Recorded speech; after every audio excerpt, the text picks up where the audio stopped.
Their toughest test yet in the new and improved San Diego Padres. But you can't talk Padres without mentioning the late but great Tony Gwynn. Astros look to pay their respects tonight by keeping the bats hot in this National League ballpark. Don't go anywhere. Astros baseball starts right now.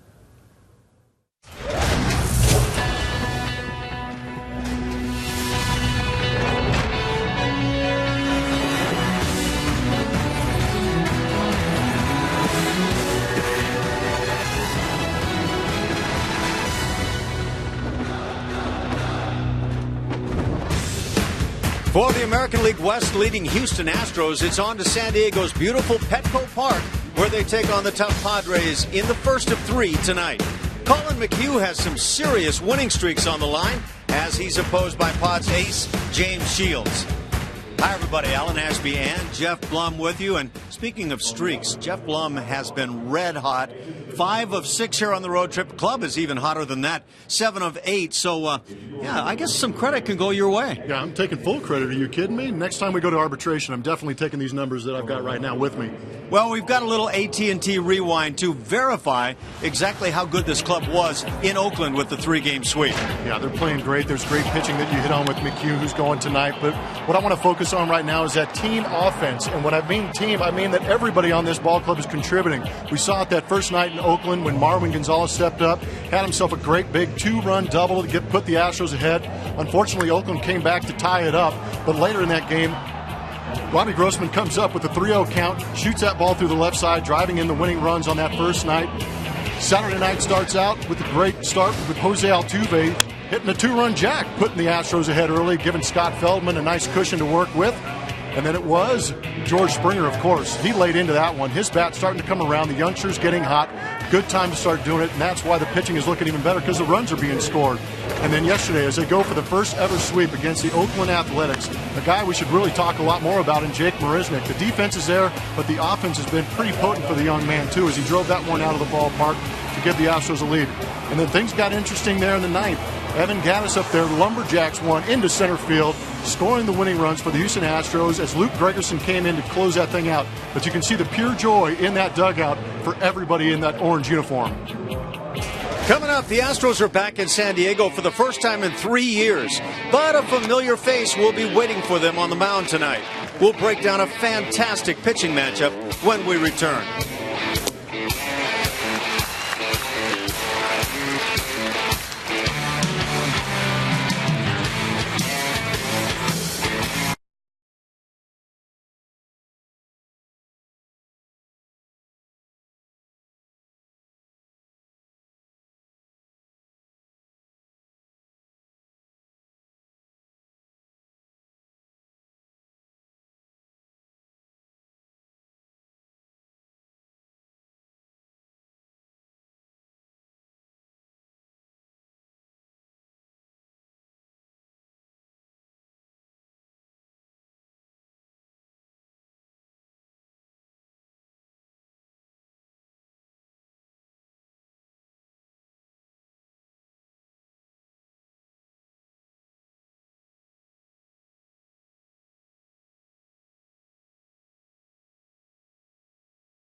Padres. Petco Park is the scene of the first of three between the Astros and Padres here. And the Astros come in as a red-hot ball club, but they're going to have a tough assignment tonight as Colin McHugh, who has some great streaks going, 8 consecutive wins, 10 consecutive decisions, goes against James Shields, known as Big Game James. He's got a really good fastball, but that changeup that you're witnessing is what picks up just a load of the strikeouts. He throws it as hard as he can, trusts his grip. He is one of the game's outstanding pitchers. Shields is the guy that now has the tough assignment tonight going up against Colin McHugh. Well, we've actually been spoiled on this road trip with some of these good pitching matchups that we've been able to see. We've already seen Keuchel and Kazmir do a great job in pitching. And tonight is one of those nights where I think a lot of people are going to be tuning in to watch these two aces go after it. I love the maturation that we see in McHugh with the stuff he has. Good fastball. He can elevate it up in the zone. We saw him work both sides of the corners against Seattle Mariners. But when he has that good fastball up in the zone, he can back it up with a great breaking ball down the zone that'll devastate hitters and get those high strikeout numbers. With all that work that Colin McHugh has been doing, he's 3-0 on the season in his 3 starts. You can see James Shields has made 4 starts. He's 2-0. That's a little bit like Dallas Keuchel. Numbers would indicate that each one of the guys is pitching very well, and you can see James Shields will pick up more than his fair share of strikeouts. Coming up, 2 teams that made big offseason changes are finding success in the season's early going. How are the Astros dealing with being the American League West top gun? Julio Morales has all the answers when we return.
Fortunate time for one player, Evan Gattis, who is the designated hitter at home.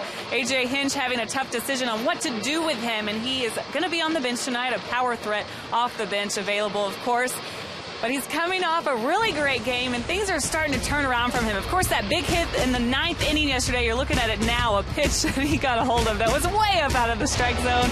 Players scratching their heads, including our Geico quote of the day, Stephen Vogt, the catcher for the A's. I still want to know how Gattis hit that pitch. He needs to teach me how to do that. Astros players are completely fine with the fact that he got a hold of that one, but they have no idea how he did it either. Evan Gattis feeling much better, though, guys. And, of course, AJ, I mentioned being bummed with the way he's been playing, but they'll have that power hitter tonight. Up to you. Thanks a lot, Julia. That was a lot of fun up in Oakland, and then to see that final game get taken with Evan Gattis coming up with that key hit. I thought it was just the perfect way for the Astros to carry on now with this West Coast swing, Blummer. Well, that's the only way Evan's going to get those hits. He's got to go out there and chase those things way out of the zone. I don't know. Maybe he's been focusing too much on the strike zone. Yeah, listening to scouting reports sometimes can lock you in, maybe in ways that aren't all that helpful, but that was one heck of a swing and a big result. Jose Altuve will lead it off for the Astros. The Astros come in having won 3 straight series, 4 of their 6 series on the season. They've won 7 of their last games, 8 games, excuse me, and 8-2 in their last 10. So it's a hot club, and it's resulting in the Astros being in first place. 11-7 is the record. They're 2.5 games in front of second place LA. The Angels are 10, make that 9-10 as Altuve pops it up. Back behind home plate, Norris comes back and makes the play, and 1 out. And tonight's starting lineup is brought to you by Southwest Airlines. That starting lineup for the Astros, you just saw Jose Altuve in the top spot. He's followed by Luis Valbuena and George Springer back in that 3-hole. Middle 3, Jed Lowry, Colby Rasmussen, Chris Carter. And the bottom 3, Jake Marisnick, Jason Castro, and Colin McHugh will grab a bat tonight. Talked about it earlier in the open, Ash. Big game James going out there for the San Diego Padres. He's done quite well. He's got massive numbers throughout his career. He's pitched 200 innings in every year of his career except for his rookie season. So this guy's a workhorse, and expect him to go deep in this game and give that bullpen some relief. He really does define workhorse in today's world. Absolutely. Some decades back, it took 300 innings to be able to get that label. But when you look at the consistency of those 200-plus inning seasons that you talk about, it's really it's a rarity in today's game. To be that healthy and pitch that many innings, that many years in a row is even more impressive to me. Well, you've got guys right now that swing the bat and can't get out of the box before they're hurt. There's that great changeup. 85 miles an hour. Throw it as hard as you can, but trust the grip. And that's the reaction you get from it. Hitters are out in front constantly. Yeah, you got that body coming at you. The arm is moving the same speed as on the fastball. Just the ball never gets there. There it is again. I remember facing a guy by the name of Mario Soto with the Cincinnati Reds. 2 pitches, fastball and changeup. And I never saw a group of hitters that felt so incapable of making contact as when he'd be on the mound. Best changeup I ever saw was a closer here for the San Diego Padres, Trevor Hoffman. You ran into Trevor today. Yep. He was throwing batting practice. He hasn't done that in a long time. I bet the guys would have loved it if he'd started breaking out that changeup of his. Oh, boy. But James Shields is going to feature plenty of them. That's 3 straight changes by my counting. And the 2-2 pitch is popped up. On the third base side, Norris, the catcher, gives way as the catch is made by Middlebrooks. And 2 outs here in the first inning. Outs on a couple pop-ups. We're going to take a look around Petco Park and see who's out there. That outfield is the one they traded for. Justin Upton left, Will Myers in center, Matt Kemp in right. On the left side of the infield, Will Middlebrooks at third, Alexia Amarista at shortstop. Jan Hervés. Solarte, I apologize for that. Yonder Alonso at first, and Derek Norris behind home plate, working with James Shields. I'll be right back. I'm going to go practice that name in the mirror. Well, it is a little bit of a tester here as George Springer takes away. I was ready, too. We even had the PR guy tell us how to say it, and I blew it up. Jan Hervés Solarte. So, yeah, both of us are warned. It is Derek Norris behind the plate as he reaches out and grabs the slider, that rare little cutter. 2 balls and no strikes on Springer. But George showed signs, a couple of back-to-back 2-hit games, including that home run we showed in Oakland, and then came right back and struggled with the bat. It's just hard to get it consistently put together right now for George.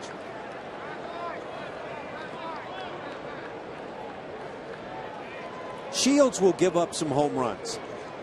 He'll pump some fastballs in there to handle, and he's been over 20-plus home runs year after year now. Springer draws the walk. It comes with 2 outs. Speed aboard for Jed Lowry. Don't see that too often. 4-pitch walk from James Shields. On the season, the most he has walked in any game, 3. And that came in his most recent outing, that at Colorado. He also had a season low in terms of strikeouts in that game with 5. This guy, Jed Lowry, has been really good. Steady, way better than good from the right side of the plate. and coming up with big hits for the club. It's a good swing as that little cutter is left up.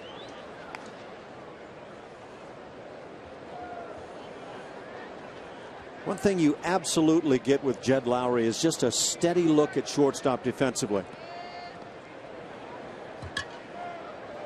That's exactly what you want. He's going to make that spectacular play every now and then, but the routine grounder is the one you want to see him put away every time, and he's been doing that.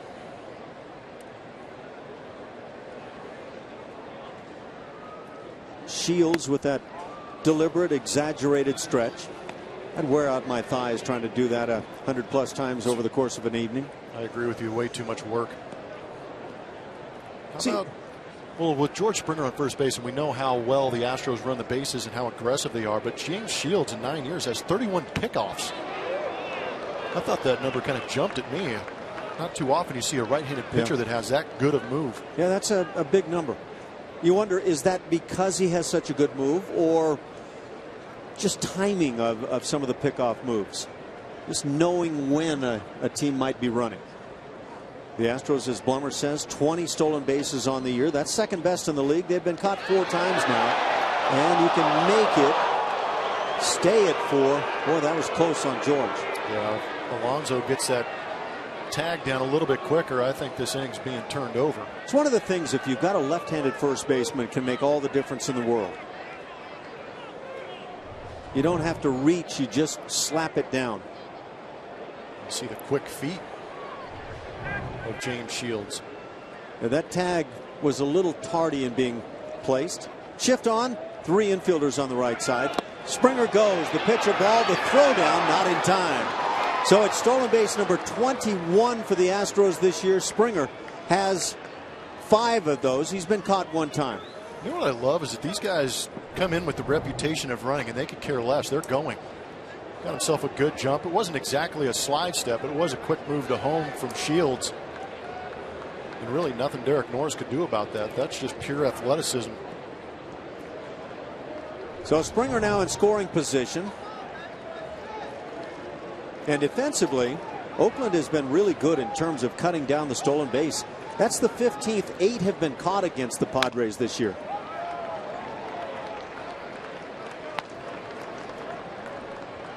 Got the right man at the plate. It's a good move by Springer to get down to second base. If he gets thrown out, it just means Jed Lowrie's leading off. But now that he's out there, you want a guy like Jed Lowrie who has some tough at bats. Get some big hits on this road trip to drive in runs. Right man, right spot. 2 balls and 2 strikes on Lowrie.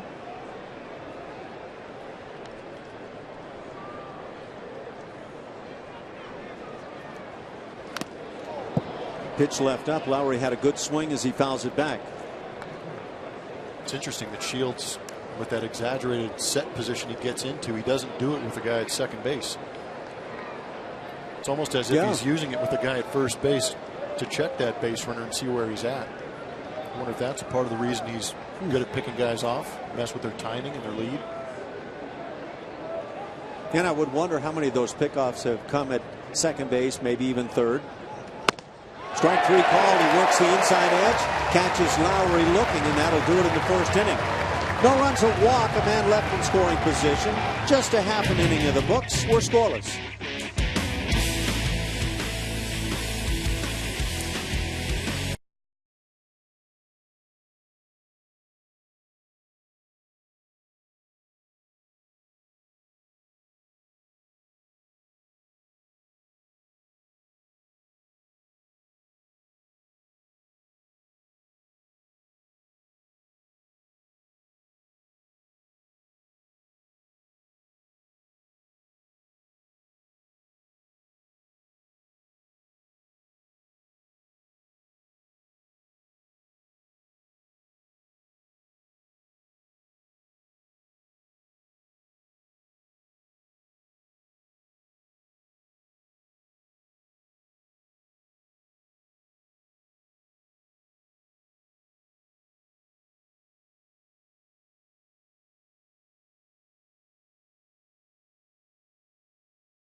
This downtown has really come to life in recent years. The Astros fail to score in the first inning. Padres come to the plate. And for San Diego, Will Myers, the youngster playing in center field, leads it off. Yangervis Solarte, Blummer's favorite player, is batting second. Matt Kemp in right field. Justin Upton, Yonder Alonso, and Derek Norris, the middle three. In the bottom three, Will Middlebrooks, Alexi Amarista, and James Shields. Colin McHugh for the Houston Astros. Didn't have his greatest stuff last time out. Still pitched extremely well, giving his team a chance to come back and get that win in Seattle. Allowed 3 runs in 7 innings and struck out 3. He seems like a guy that's figured out how to battle through the times where maybe the best stuff isn't there. First pitch, Colin with that little cutter as he tries to front door it, misses inside. Yeah, that's the beauty of, I think, Colin McHugh and what Dallas Keuchel are doing. It's the maturity these guys are showing and not freaking out on the mound when they don't have their best stuff. Still having confidence in the ability to make pitches when they need to. Strike catches the inside corner. Colin, as we mentioned, 3-0 this year. You match that with 5-0 to end last season, his final 5 starts. So he's won 8 consecutive starts. And then you talk decisions. You go back 10 decisions without a loss. 10-0 in that span. Altuve bare hands and dug out of the dirt by Chris Carter. What a play to start things. What can't the little man do? That's going to go as a 1-4-3. And that is not your basic play to start the game.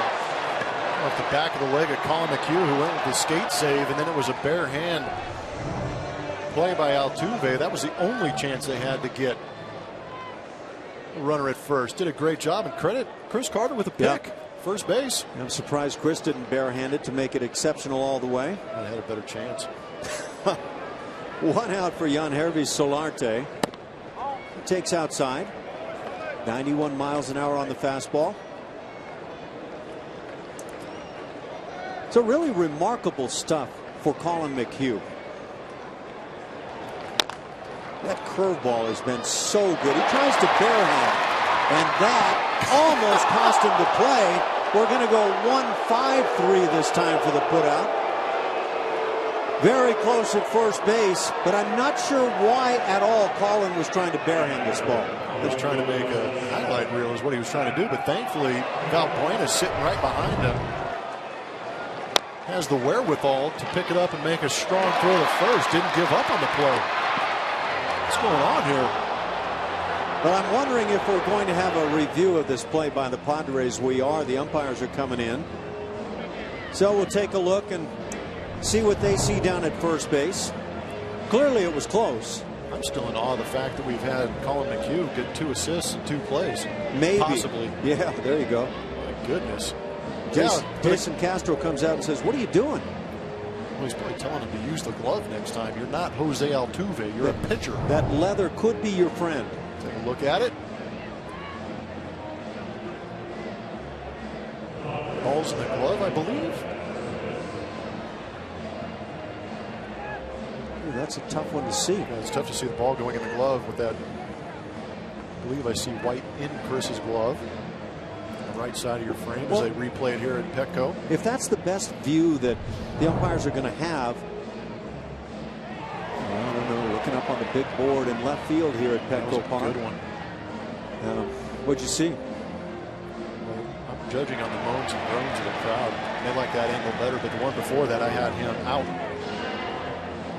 Yeah, I'm not so sure that this may not be reversed.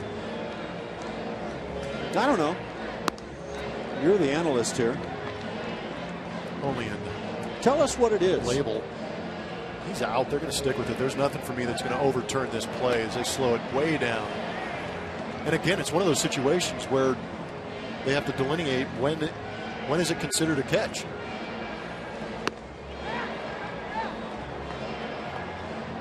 We get plenty of time to enjoy the view here at Petco, and I'll tell you what, the umpires could get close enough to the airport to get some air traffics going on. It looks out right there to me.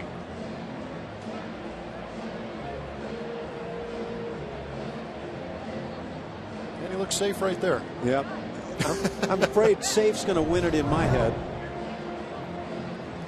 But it really is close, and it just comes down to what somebody in New York decides they're willing to call on that. It's in our heads, does not matter. Sometimes it does. If there is anything. Yeah, they're taking their time on this one, aren't they? Man, they are going to investigate this thing. Do not barehand a ball in the first inning again, Colin. Let's see. He is safe at first base. So Colin just lost another assist.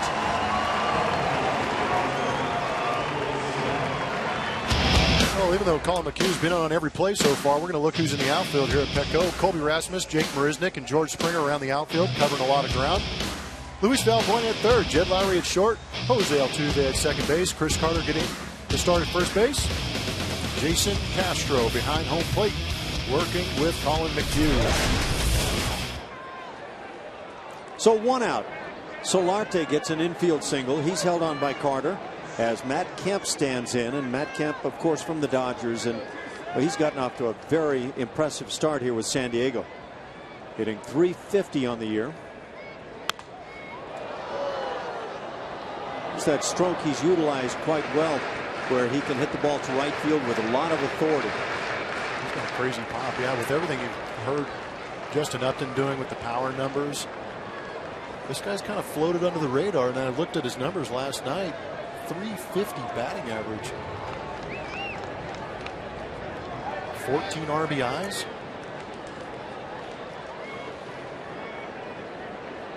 McHugh back to the plate. There's that good little cutter. Don't recall if Colin refers to it as a slider or cutter. But when we refer to Colin McHugh, that streak of decisions, winning decisions, goes back to August 12th of last year, that against Minnesota.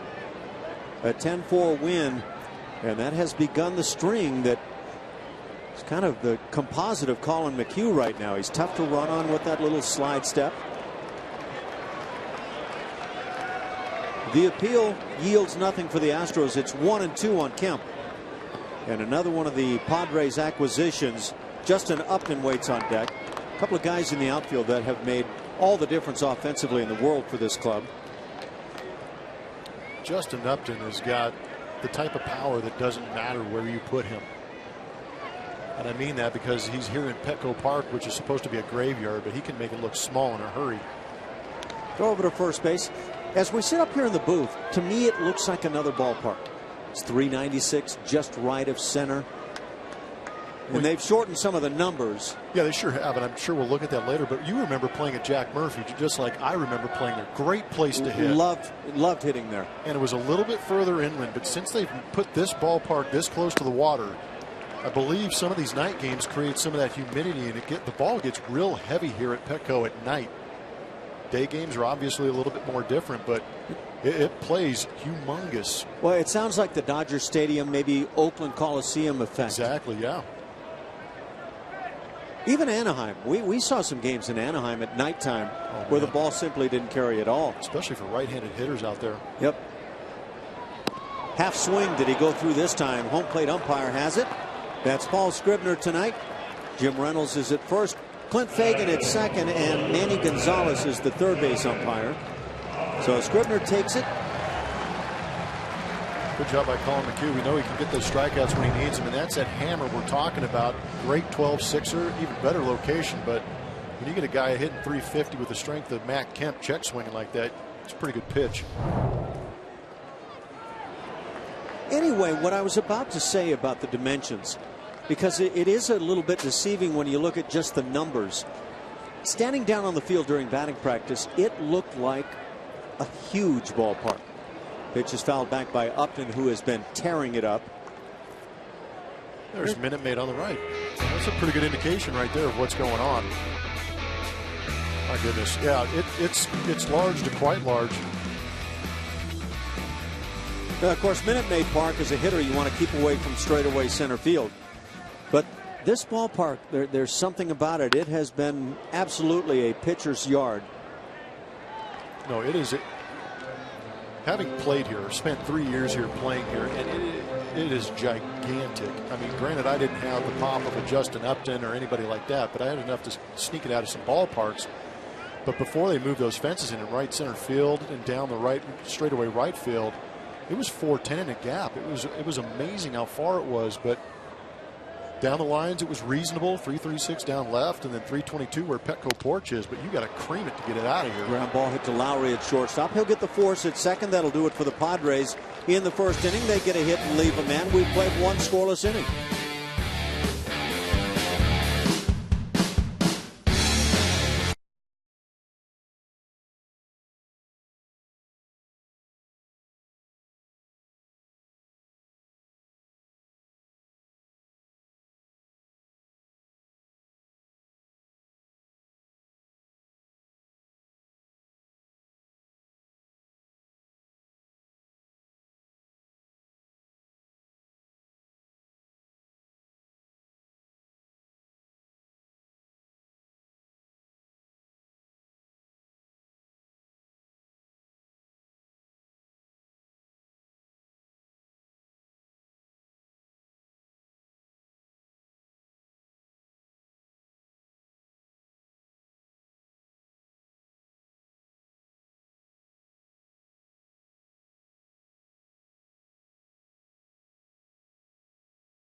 The Rangers in a 3-game series, May 4th through the 6th. For tickets, call 1-877-9-ASTROS or visit astros.com. These guys are feeling really good about what they've been doing lately. The clubhouse very happy, especially after sweeping the A's. But A.J. Hinch said after the game, we're not looking at it any other way than just taking it one game at a time. Very cliche, but he said that's the only way you can get through this long of a season. You can't look too far ahead. We're not focused on April records. We're not focused on where we're going to be at All-Star break. We just want to come out and play our best every single day. And he said, by the way, that they're playing, it's not like they're trying to make a statement either. They just want to win, guys. Thanks, Julia. And that's dead on the money. The thing is, look, if you were winning all the time, winning 7 out of 8 ball games, it'd be really easy to just kind of forget all that, take it one day at a time stuff. But you're going to have your streaks of losing 3, 4, 5 games in a row. And that's where you have to say, let's forget what just took place yesterday. Play one game. That's the one we're going to play today. And that's the only mentality you can go with in this lengthy schedule that the guys play. And a lot of that credit goes to A.J. Hinch. He's the man at the helm who sets the tone for this ball club.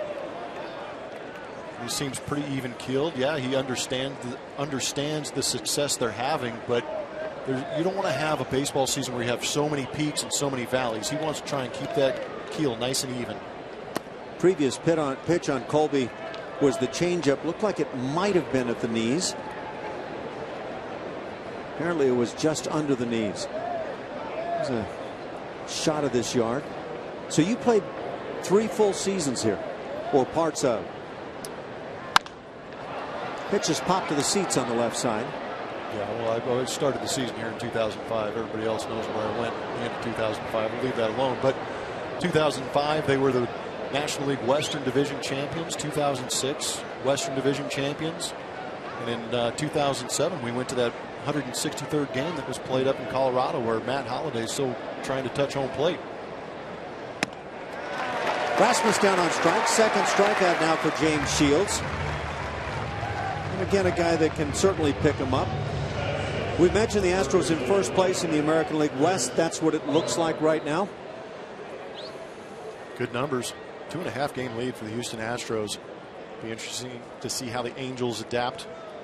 Sans Josh Hamilton. Yeah. But if you put the Astros in the National League West, they'd be on top, tied with the Los Angeles Dodgers. Kind of interesting. Yeah, it's a good record. Bottom line, yeah. Regardless of where you're playing right now, what division, it's a good record. And you take your chances. The Tigers and Royals are off to terrific starts. The Yankees playing surprising baseball along with Tampa Bay. The Mets and Cardinals maybe as good as anybody. How about those Mets? 14-5 to start the year. Yeah, they were discounted a little bit with their offense, but their pitching is lights out. Carter takes low. 1-2 on Chris. James Shields better keep that changeup down and away from Carter's big bat. If he flattens a changeup out, there's a good chance Chris Carter gets a hold of it. Carter hitting 150. That's close. Paul Scribner, or Schreiber rather, behind the plate. Oh, that's deceiving. That pitch inside on the right-hand hitters. That fastball didn't miss anything. Caught looking is Carter. 3 consecutive strikeouts now for James Shields.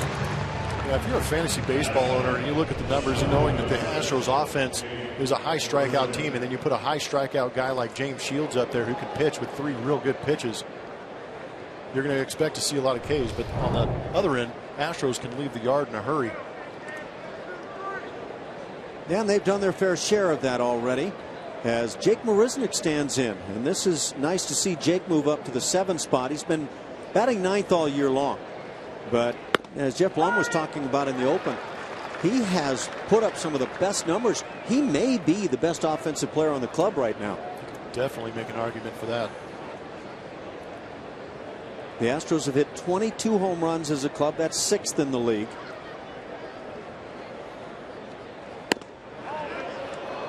Statistically, it would figure coming in here to San Diego that the Astros offense is going to have to come alive to some extent. Now, they have been getting better and better in recent games. Batting average up to 226 as a club. That's 13th. That's come about 30 points over the last week. The Padres are one of the top National League offensive clubs as we speak. Jason Castro waits on deck. I am not shocked by that. We mentioned the 2 guys, Kemp and Upton, in the outfield. They bring a lot. Will Myers in center field is a youngster, but a guy that a lot of people believe could turn into one of the game's really outstanding players. Marisnick fouls it down the right side. 1-2 on Jake.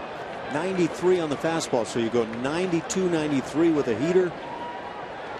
Mix in a little cutter and then that changeup to back up the fastball, and that's what really James Shields is all about. Yeah, it's tough. Guy throwing 93 miles an hour, and he can pull the string on a changeup. It's tough to adjust. And he creates such good depth and movement with it. Oh, an over-the-top breaking ball. Down on strikes, Marisnick. They'll record the out down at first base. 4 consecutive strikeouts recorded by James Shields as he blows through the 2nd.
fare now at southwest.com.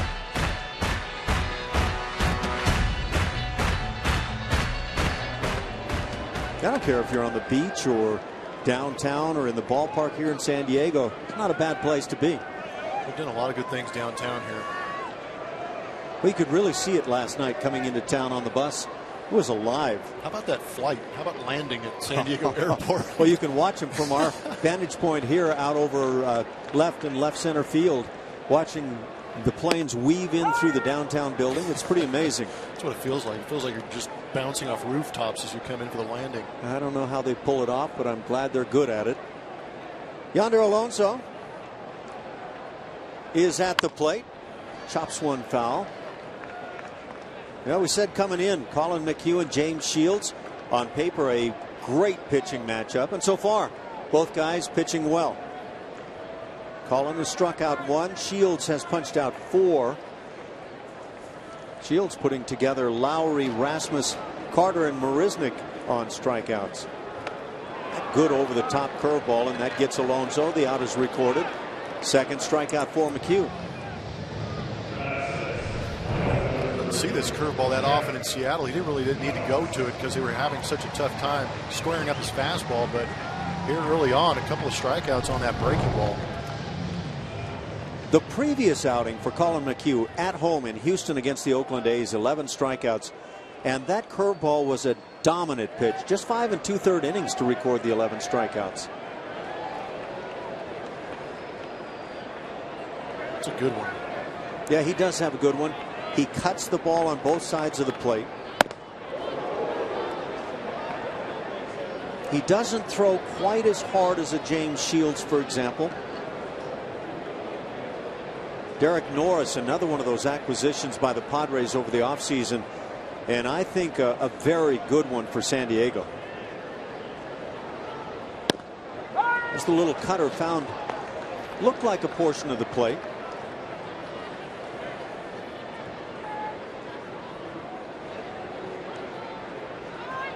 And Colin McHugh is still just 27 years of age. Another strike pumped in there. That is really one of the great acquisitions, unheralded at the time, that Jeff Luhnow and company were able to make for the Astros last year.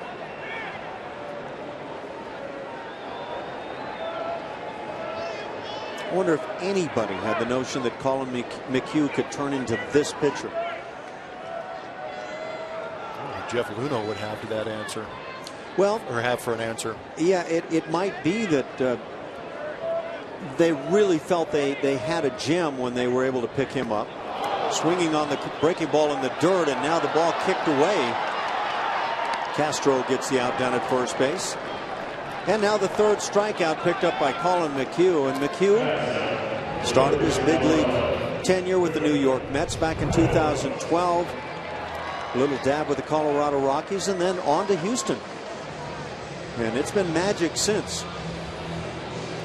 Wow, they're really getting in there on Colin's glove. But we saw the big breaking ball, the big 12-6, and that one looked like he tried to throw that one a little bit harder. Didn't have a real true slider break to it. Kind of had that slurve, but he threw it extremely hard. Fastball is away. 7-hitter Will Middlebrooks. He came over from Boston. It's been a remake Padres club here this year.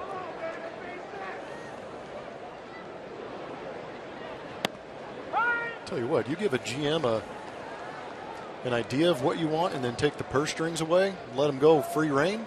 This is what's going to happen. A.J. Preller, the new GM for San Diego, and well, a lot of people have praised him as really putting together some great deals.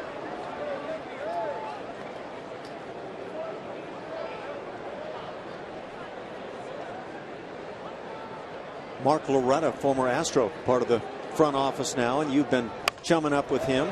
Little squibber to second base. Altuve makes the play in a 1-2-3 second inning. So both pitchers rolling early here in San Diego. A scoreless game.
Tonight's league leaders are brought to you by your local Honda dealer. It's the Astros home road splits this year. At home, batting average not so good, which doesn't make much sense to me because Minute Maid is a fantastic place to hit. Plenty of gaps, but on the road, doing a fantastic job. They're making up some serious ground out there with the batting average around 267. How about the runs? 54 runs scored. They're getting it done, and a lot of timely hitting, but there are some exaggerated batting averages on this road trip for some of the Astros. For whatever reason, it's starting to click in that gray uniform. To the third we go. Jason Castro, the 8-hitter, will lead it off, and he'll be followed by Colin McHugh. And then the top, Jose Altuve. Playing a little National League baseball, and not so sure how long we're going to be able to say those words based on comments around the major leagues and around sports talk folk here recently with pitchers getting injured. Pitch inside. Now you said pitchers. I did not say athletes, did I? It was well, well, that is true. That's actually the better point that I'd like to go a little bit further on. But yeah, pitchers, but only really one pitcher. There's been a couple over the hit. You know, I've seen Chan-Ho Park and some other guys blow out in some of these interleague games. But isn't that the nature of the beast? You play this game. As long as you do, some things are going to happen. It's not because there is no DH or there is a DH or because he's more exposed by having at bats during the game, but for whatever reason, Wainwright's, that was the time his Achilles was going to explode, unfortunately. And I'm all for the separation in between leagues. I like interleague, but I'm all for the separation. I like having the pitcher hit in one league and then American League doing their own thing. I like the ballpark differential. You know, it just provides a little bit of different strategy than you're used to. I think I'm with you on that one. What bothers me here recently with all the talk of, well, it's time to end the DH is, my goodness, these are athletes that are being asked to swing a bat and run on down to first base. And it just, I think it reflects badly as Jason Castro gets tied up. Grounds out to third base, out number 1 here in the third. Yeah, it really does. These guys are training and conditioning on a consistent basis. In between their starts, they're out there running, they're doing their sprints and whatever conditioning and lifting that they do, but it's just a freak action that happened on a baseball field. He could have done that, maybe going to cover first base in the next inning. We don't know. See how Colin McHugh handles himself with a bat. He does what a lot of pitchers do, is take a strike. I've been on clubs where pitchers were told, do not swing the bat. I've seen that. Under any circumstance, do not swing the bat. You're so fearful of injuries. Well, there's a swing. You called it a swing. I'm not sure. Well, I saw the hands go around the body. Yeah, there, the actual bat went through the strike zone, yes. 0-2 the count. Shields pumped a couple of fastballs, and now the breaking ball. That's put-away pitch for a pitcher. 5th strikeout for Shields. Of course, right now he's thinking, okay, Colin McHugh is going to give me the hammer when I get up there, so I'm going to be ready for it. Can't fault the guy. Take the out. That tactical stuff always goes on, and I've been there at home plate when a pitcher will walk away and say, he's going to get his. He'll get the breaking ball. Tell him to handle what I've got. 2 outs, base is empty. Jose Altuve stands in. Altuve popped to the catcher in the first inning. And the breaking ball is rammed through the left side. So he didn't wait long for this one. A hanging slider and a base hit for Jose Altuve. First base hit for the Astros tonight. Shields might be a guy to be aggressive on. Try and get that fastball early in the count before he gets to the changeup. And Altuve, always aggressive no matter who's out there, turns on it. Well, he's just astounding. A .325 batting average as he stands at first base. And you say, well, it's not .341 like he ended last year. It's better than where he was at this time last year. So we'll see how it all plays out for Jose. And he's stealing bags. Led the American League in that category last year. Valbuena popped to the third baseman in foul territory in the first. Hitting just 190, but it's been a pretty powerful 190 at times with the 5 home runs.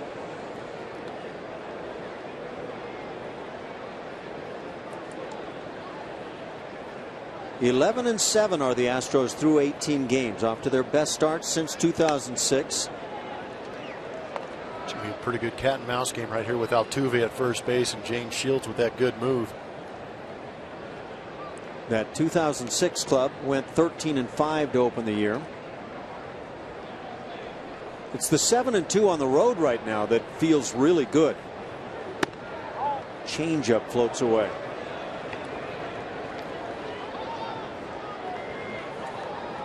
It's a good take by Valbuena. And it was. 5 strikeouts already for Shields.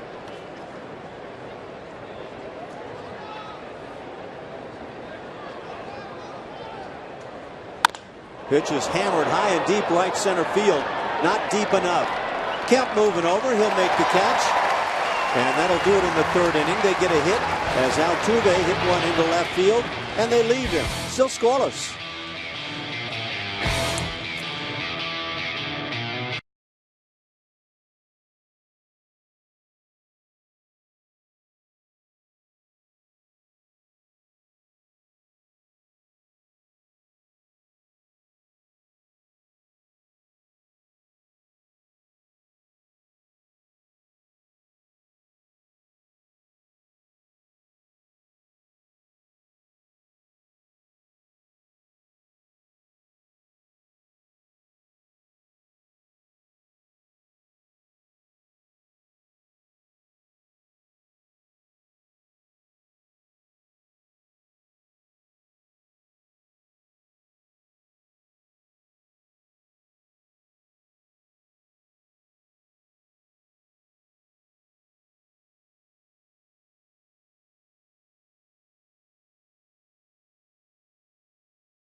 Have made quite an impression.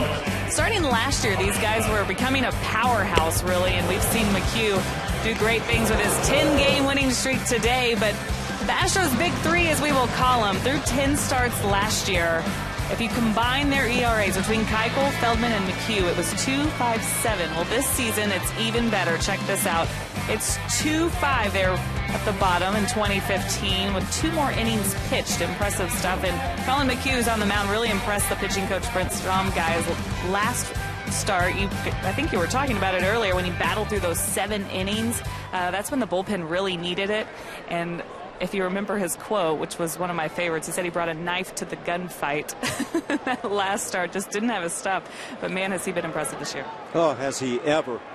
0.62 the ERA, and that should give you a pretty good idea. Dallas Keuchel, 3 outings in which he is not allowed to run this year, and he's 2-0. Tells you how rough it's been in the Dallas Keuchel outings this year. Good curveball misses away. 2-1 the count. Alexi Amarista at the plate. He's the shortstop for San Diego. Yesterday, the Astros just finished up 15 consecutive games against American League West opponents, and they went 10-5 in that stretch. Don't know exactly what that means at the start of the year, but you'd certainly rather be there than have that flipped around. That is the truth. This little backdoor cutter. And that's a strike. Or should be. This one is line foul down the right field side.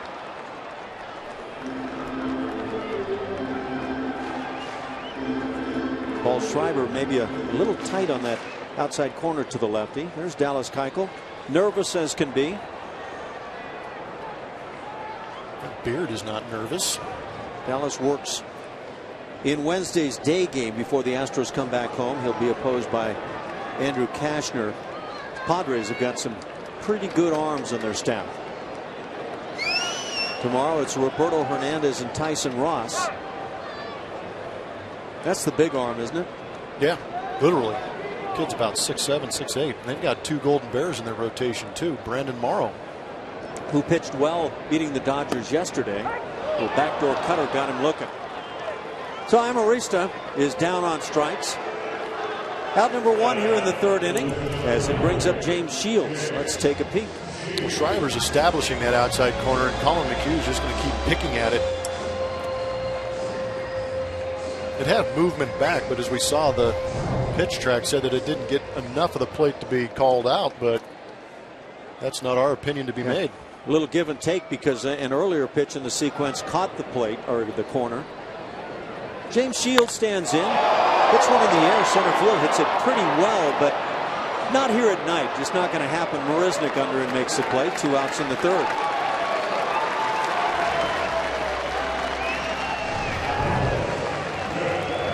This is when you make contact as a pitcher. You're super stoked. That was a little bat flip right there. Oh, my goodness. Look at me, guys. I made contact. That's pretty good. When you hit a routine fly to center field and you go through that. Oh, man. That's way out of Williamsport. Gosh. Are you sure they've moved the fences back in recent times?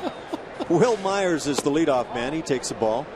That's when he gets back into the dugout and you look at him and you go, was that your best bolt? I wonder if he thought he got that one. Oh, man, I hope not. As a lot of guys get tabbed warning track power because they'll think they got one. As Myers offers on a pitch out of the strike zone, they'll think they got it, and then they come back and sit down, and guys will laugh at them, saying and calling them warning track. But you know, you can't even drop a warning tracker close to it on that one. Know your ballpark. How about know your power? Know your limitations. Clint Eastwood is a scout here this evening. Oh my, that was awesome. Every time I'm making an argument about pitchers, I'm going to have him bring that replay back. It was awesome. You know what, though? He got out of the box and down to first base without getting hurt. Was that when the that's the added bonus right there? Contact, and he wasn't hurt. It was a good swing. I'll hand it to him. Good breaking ball on the 2-1. Can you pitch with something other than a fastball when you're behind in the big leagues? These days, most definitely. You better. Either that or you better have 94, 95 plus that you can paint. Very true. Major league hitters live off of fastball counts.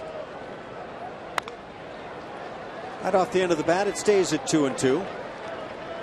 This is where things get interesting. Is Colin McHugh having not faced the Padres in a long time, especially this lineup. This is that 2nd time around in the lineup where they've got one AB under their belt. Maybe went up and watched the video of their previous at bat and try and go up there and make the adjustment with a little more knowledge off of McHugh.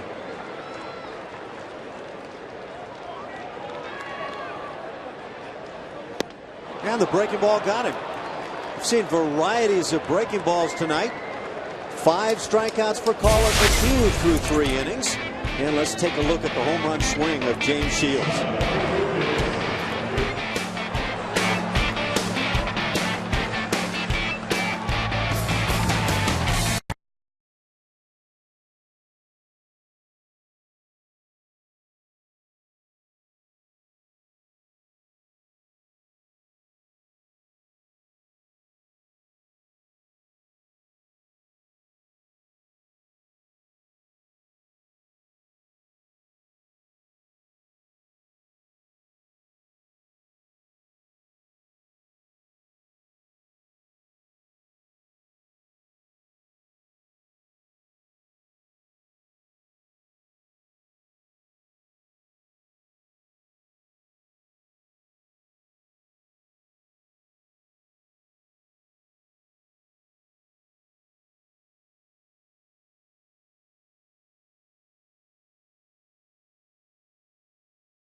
each pitcher, Colin McHugh and James Shields, with 5 strikeouts on the evening.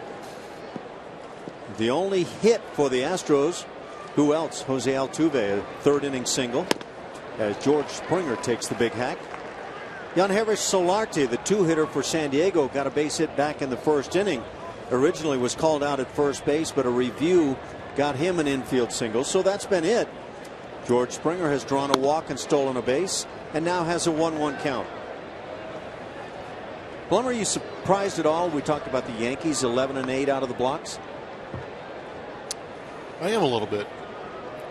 I know they made some good moves out there in their bullpen, but I don't think too many people anticipated the offense being as electric as it is. Mark Teixeira won AL Player of the Week, had himself a couple of bombs in there, and he's got 8 bombs right now. And I think that's a surprise, but they need those guys to have those comeback years in order for them to compete. Carlos Beltran is a guy that's still struggling too.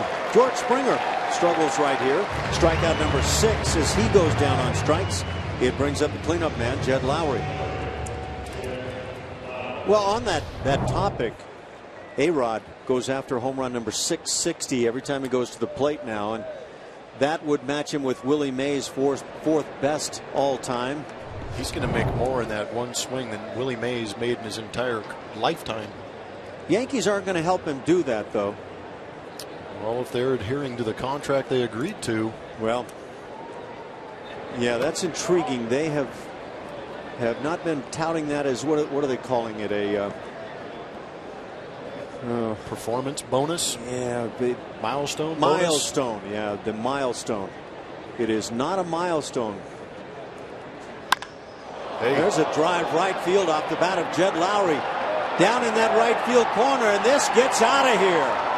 Jed Lowry has supplied the game's only run as he launches one to right. It's 1-0 Houston.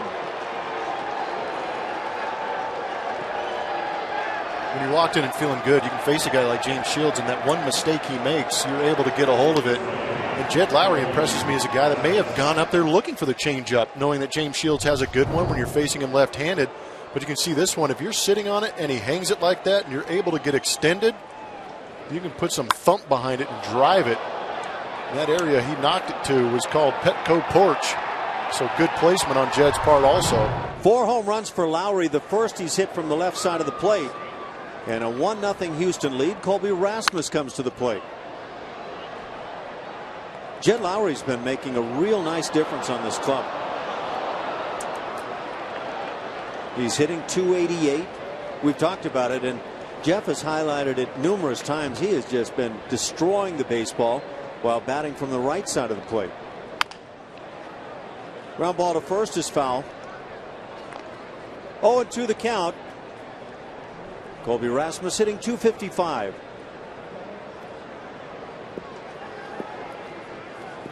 Jed came into this game hitting .444. From the right side? On the road in total. On the road? Yeah, that right-handed bat is hitting well over 500. Now that left-handed bat's coming around too. 346 feet is the estimated distance on the home run. Jed doesn't care what that number is. It's got to be one of the best trots you can make anywhere. Rasmus down on strike. Second of the inning, 7th on the night for Shields. Is there a bad place to make a home run trot? Oh, can't be. Nope. They were all good. They're great in Little League. Maybe best in Little League. I don't know. I didn't hit any in Little League. You saved them all for the big leagues. That was a late bloomer. A late bloomer. I got to see Jeff Blum's left-handed hack his first year in college at Cal. And boy, was it impressive. I haven't seen that in years. Somebody that was good. Sent that video. I loved it. That was really good. Appreciative. Right off the end of the bat, Chris Carter has an 0-2 count.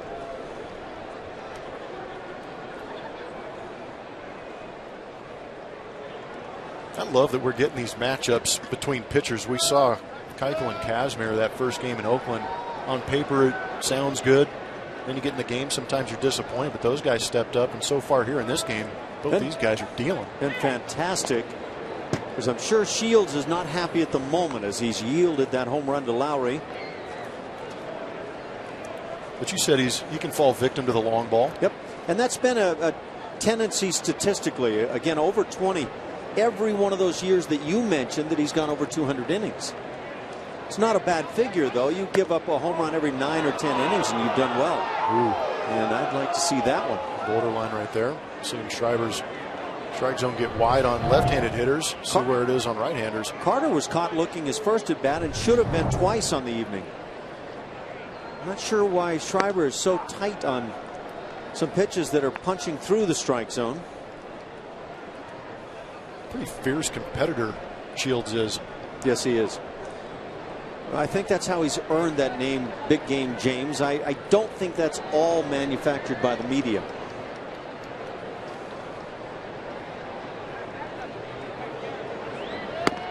Carter down on strikes, so justice is served. Shields strikes out 3 in the 4th inning, but gives up the home run to Lowry, and this is all the scoring in the game.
I really appreciate the fact that we have that super slow-mo to break this thing down and actually see how much torque he's putting on that thing.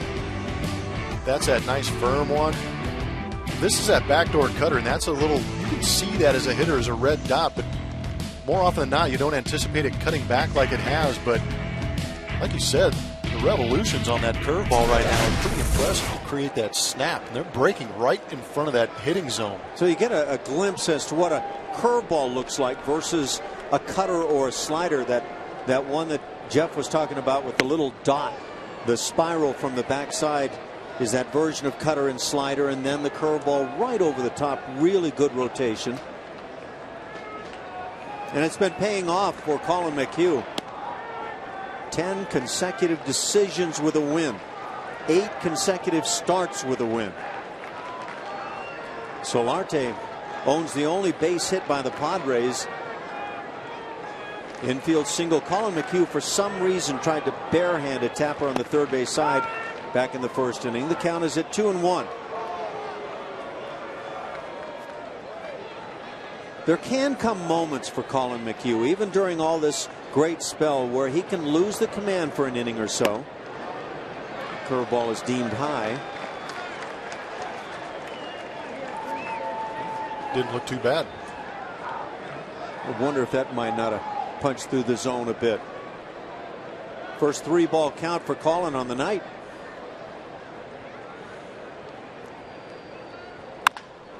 Ground ball right side. Altuve has the answer. And out number 1 here in the 4th inning.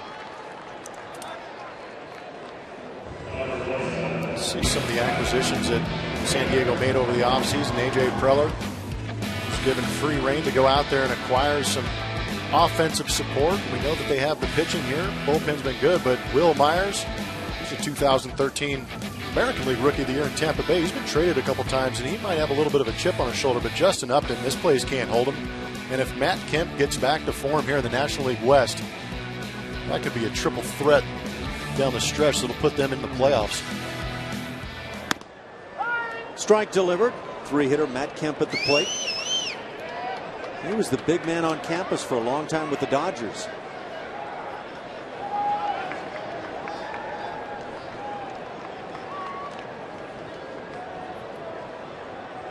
Yeah, those were very good acquisitions, it would seem, to this point for San Diego. But the Derek Norris deal is one that I also think they got away with one. Yeah, that was a great pickup, especially with the pitching they already had here to acquire a guy that can handle them.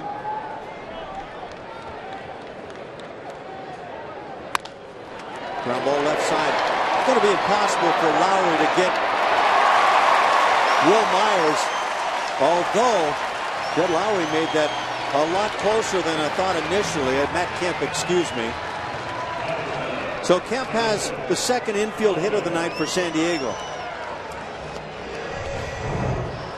We said how Jed Lowry makes every routine play. Every once in a while he's going to make a spectacular play, but this one, that extra added reach to make that backhand, sometimes to throw that balance off, and Matt Kemp can still run a little bit. Beats it out. You can really see he's getting the barrel of the bat flying through the strike zone quite well, too. No, he can. When he goes good, that barrel is pretty effective through the zone. Now the cleanup man, Justin Upton. And the man can swing it. 5 dingers, 13 RBIs already. Takes a strike. San Diego Padres have 21 home runs, second best in the National League. They've got six triples as a team, second best, 40 doubles, and that's third in the league. So in the power categories, they are among the best clubs in the National League. This kid right here has prodigious power. I can't say enough. I had the pleasure of being on the same ball club as Justin Upton, and watching what he can do to a baseball is absolutely incredible. And a good dude. His brother BJ, or whatever his name is, has had his struggles. Is that something wrong with that? That guy, I think he's going by Melvin. Yep, Melvin. A little shallow pop on the first base side. Carter gets back to make the play, and that's 2 outs in the 4th. Follow the Astros all season with MLB.com At Bat, the #1 app for live baseball. At Bat is up to the moment at any moment with in-game highlights, live look-ins, replay reviews, radio broadcasts, statcasts, and more. Get MLB.com At Bat for your smartphone or tablet. Who was that guy hitting that home run? I don't know about that stuff. 5-hitter Yonder Alonso at the plate. He's the first baseman for San Diego. He struck out leading off the second inning, the second of 5 on the night for Colin. Oh, he's spotting that little cutter well. Well, unlike that start in Seattle, I think Colin McHugh showed up with a bazooka as opposed to the pocket knife he had up there in Seattle, because he is commanding 3 pitches rather well.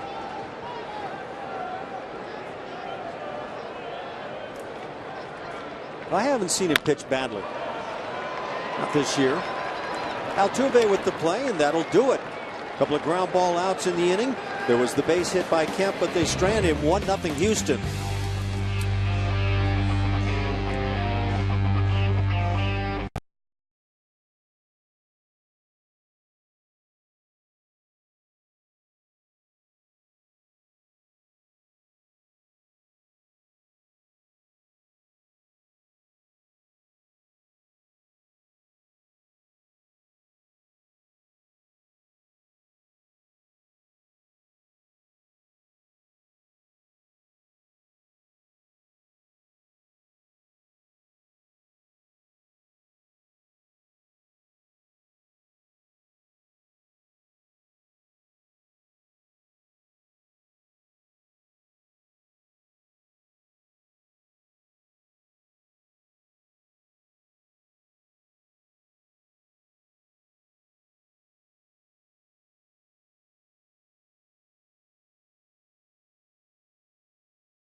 Brewers and Dodgers. Be there for the anniversary of Biggio's 3,000th hit, Biggio Weekend and more. To purchase tickets, visit Astros.com/Biggio, HOF, or call 1-877-9-ASTROS.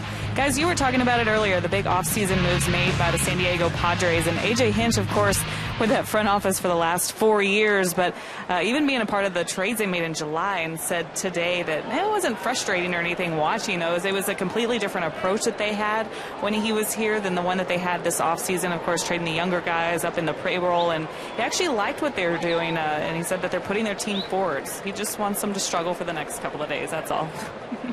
Thanks, Julia, and that would work very well for the Astros, but it is a good club, there's no doubt. I'm with AJ in that thought process, though. Good for them, but struggle. James Shields starts things with a strike. Jake Marisnick, the 7-hitter at the plate. It's intriguing. You and I were chatting with one of the broadcasters for the Padres before the ballgame. He mentioned, as Marisnick swings through it, that the Padres bullpen last year went 60-1. The team did when they led after 6 innings, and that says a lot about their bullpen, which in good part is now the Astros bullpen. Yeah, those are historic numbers. You can't even think ball. about trying to do that again. Out of the reach of the diving first baseman Alonso into right field, so a base hit for Marisnick as he continues to play very well. Saw the Astros take advantage of errors in the Oakland A series. I think right now they're taking advantage of just the very few mistakes that James Shields is making in this game. One of them was deposited in right field by Jed Lowry. This one right here on a 2-strike count, a fastball right out over the plate. And as well as Jake is swinging the bat right now, just shoots it the other way. That was beautiful. Nobody out. Marisnick runs very well. Part of that stolen base game the Astros have put together well. Jason Castro 0 for 1, grounded out to third base in the 3rd inning. Goes through the count at 0-1 on Jason.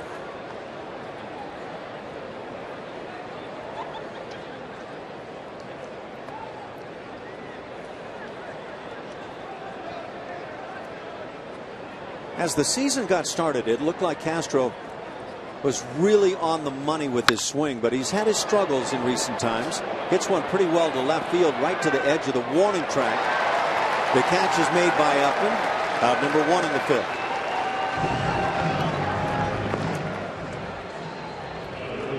That's one swing Castro wish he would have taken back at Minute Maid Park. Yeah, that was all over the Crawford boxes.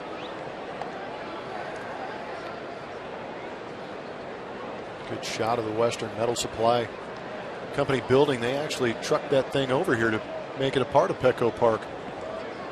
Pretty cool look in this ballpark. 1 out for McHugh, likely up there to bunt. Padres believe so. Middlebrooks, the 3rd baseman, drawing in, and Colin takes a ball.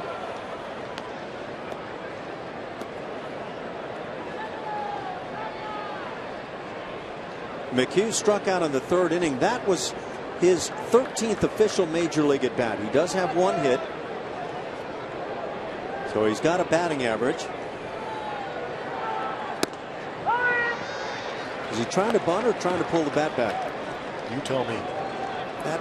I wasn't watching the monitor, as a matter of fact. I was watching the hitter, and it looked like he was starting to pull back and wasn't quite sure. Yeah, my impression was, had he put it right on the barrel, it wouldn't have been a fair ball. So you got to find a way to get that barrel out there and keep it there. Runner goes, the pitch is low, the throw down, and might have been in time, but it's dropped. Amarista unable to hang on. It's a stolen base for Marisnick. Tough break for Derek Norris. I feel he gunned him down. McHugh thought about trying to lay that down, but that throw, the tag was on the rear end of Jake Marisnick, but Amarista can't hold on. He's out. That's an out to be had, and the Astros take advantage. 7 for 7 in stolen bases now for Marisnick.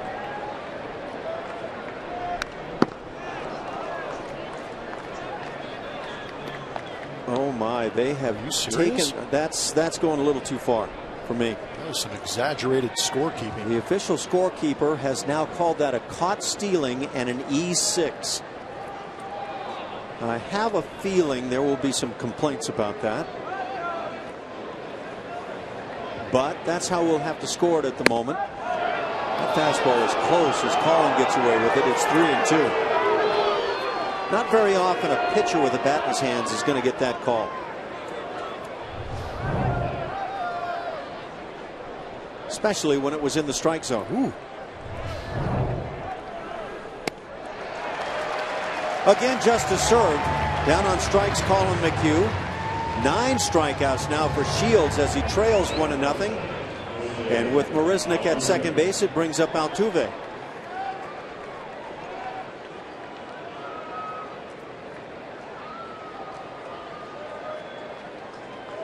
How do you feel about calling that a caught stealing and an E6? I don't like it. It's a tough error.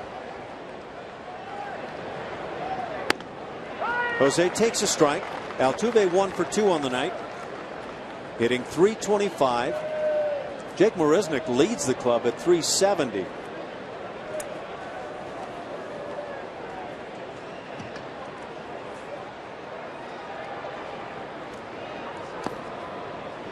You were talking about Derek Norris. He's going to love that ruling. Well, his dad is keeping score for the San Diego Padres here at Petco. Nice. I'm trying to think. I'm trying to recall if I've ever seen an instance where that's been called.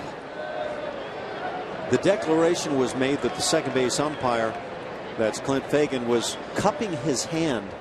Ready to, that's what I heard coming over the PA. Cupping his hand in the endeavor to throw up the fist. You've got to be kidding therefore, me. It was called an E6.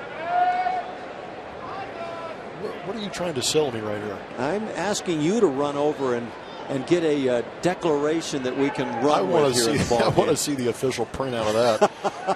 Wow. Nice. Yep. Altuve fouls it back. And a 1-2 count on Jose. Kind of intriguing as you see Colin McHugh trying to prepare for the next inning of work. Talking about hitting and what James Shields does with the baseball. I was like, how do you guys hit that? It's moving all over the place. I think pitchers, when they get these opportunities to take the occasional swings, have a new appreciation for how difficult it is to hit. So true. Jose gets a piece. It's truly amazing. I think about guys that played high school or college baseball and they think, well, my goodness, I could do better than these pitchers going to the plate. These guys, if you listen to their stories, all believe they were great hitters back in high school and college. That's why they're pitching primarily now. It's true. Altuve takes a close pitch. Man, James Shields keeps attacking that outside corner, but just is not getting it from Schreiber, who's holding his ground.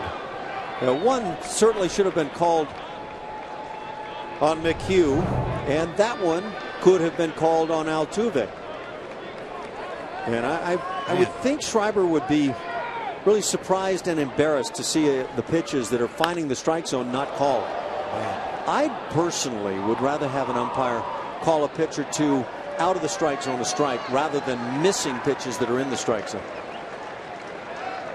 I don't know if you would agree with that, but I just want consistency. And I think if you asked any pitcher, any hitter, just be consistent. Yeah. Although I think James would argue that fact right now because he's consistent at missing the low and away strike to a right-handed hitter. See, that's the thing. Be careful what you ask for because consistency doesn't always mean good. I always laugh about that one too because people will say consistency is the key. Well, be careful. You and I might be able to go down there and be consistent right now. Consistently awful. Consistently inconsistent. Pitch hit in the air center field, and this one is hit well. Going back, Myers. He's not going to get there. One hop up and over the wall. A run-producing double by Jose Altuve, and the Astros advance the lead to 2-0. This pitch on anybody else might be about chest high, but this was Evan Gattis-esque with Altuve climbing the ladder to hammer a fastball over a center fielder's head. I guarantee you Will Myers didn't see in the scouting report that Jose Altuve is able to barrel up a ball that high up in the zone and power it over his head. Pretty impressive pop for the young second baseman. Because of the scoring ruling in the inning, that'll go as an unearned run. But the Astros will take it in a heartbeat. 2-0 Houston for Altuve. Surprisingly, just his third double on the year. He has 12 RBIs.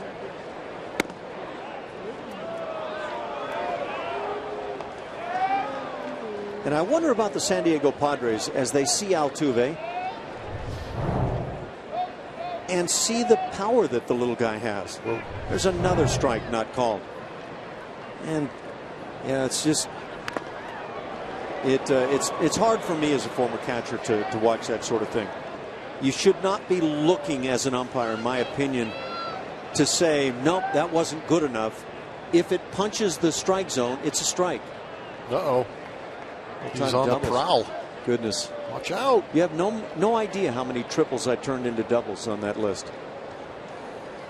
It's pretty impressive stuff, Ash. You got yourself on a list by doing that. Yeah. Derek Norris got bit with that foul ball a bit. Luis Valbuena trying to come up with a base hit and put another run on the board. Ooh. Yeah. Ooh.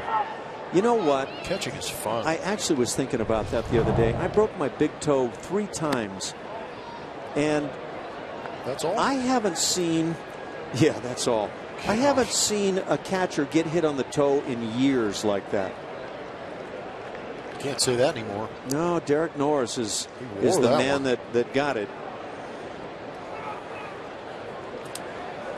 You get hit like that and it'll split the bone right through the middle. And not fun. Sounds awful. It doesn't lead to dancing, even if I was inclined to do such a thing. That's what led to all those doubles you hit. They kept you from getting those 3 bases. Hobbles and stops at second base. and then you hear the boo.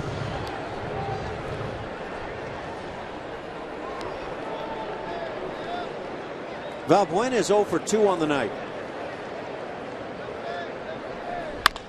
Line shot center field dropping, and it will drop for a hit.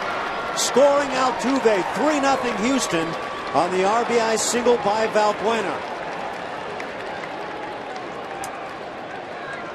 Shields isn't getting the strike zone he wants to work with. Therefore, he gets into a hitter's count on Valbuena, and Valbuena. Let's see if this ball cuts. No, just a sinker out over the plate. Of course, mega bat flip with the energy that Valbuena plays with. But again, a big 2-out RBI. And talking about that team offense, there's a guy who had a couple of bombs in Seattle. Took the Oakland series off, so to speak, and here he shows up with a big base hit, driving another run, making it 3-0 here at Petco Park against a great pitcher in James Shields. Tonight's Whataburger What a Play is a couple of gems in right field, courtesy of George Springer. Earlier in the year, saving Tony Sipp by robbing that home run and extending that game, much to the delight of Tony Sipp and every Astro fan. Man, can Flat go get it. George Springer stands in 0 for 1. He's walked, stolen a base, and struck out that strikeout in the 4th inning. I saw David Stern earlier out back here on the press level and talking about some of these guys, and he was talking about how well George Springer's been playing on defense, and I said I was actually impressed that he's continuing to go out there and play that well on defense, considering his offensive numbers aren't where he wants to be. That's a good point. And he's a young kid. Usually they slack a little bit on defense or take their at-bats out there, but there has been nothing like that for George Springer. He continues to go get it, and that one surprised us both, didn't it? I was just about to say that. That was a play that you and I both thought the baseball had beaten George. It was over his head, but he just outruns it. What do they call that in the NFL? Closing speed? I guess so. I don't know that. If you put George in that combine, how would he fare against the receivers? That'd be fun to watch. He's got the size and the speed. The Astros averaging 3.89 runs per game. A little tough when you look at just runs right now, early in the season when some teams have played more games than others. But Baltimore leading the league in runs per game, followed by Toronto and New York, Boston right behind. Well, the Brain Trust has to be feeling really good about this club. 2-2 on Springer.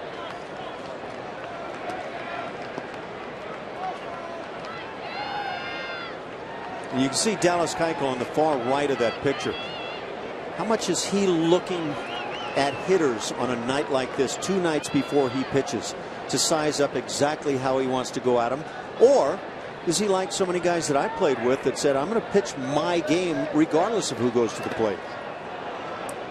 And now 3-2 on Springer with 2 down. That will have Valbuena on the move.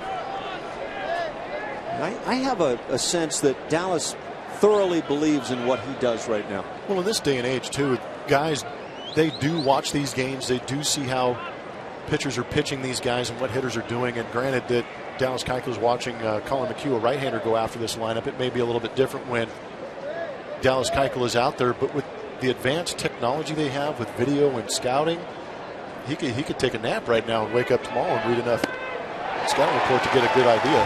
Runner goes, but Springer for the second time tonight down on strikes, and that'll do it. The Astros pick up 2 huge runs and lead it 3-0, and I don't think that Shields is happy one bit.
Book your low fare right now at southwest.com. And by Geico, 15 minutes could save you 15% or more on car insurance. Visit us at geico.com or call 1-800-947-AUTO. Colin McHugh has been spotted to a 3-0 lead here in the first of 3 with the Padres.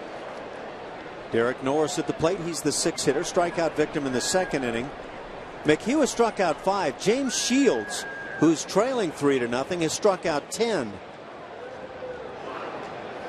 And James Shields maybe feels that he could have struck out 10 on less hitters. We've seen some of the pitches, and there's the glance toward the home plate umpire as Shields left the field. And boy, that's a feeling that is so tough for pitchers when they feel they're getting squeezed. Yeah, that look said it all, didn't it?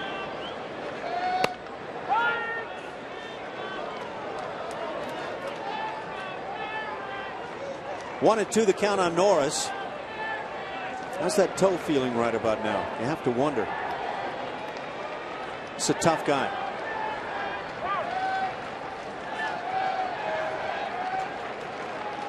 Two base hits for the Padres, both infield style.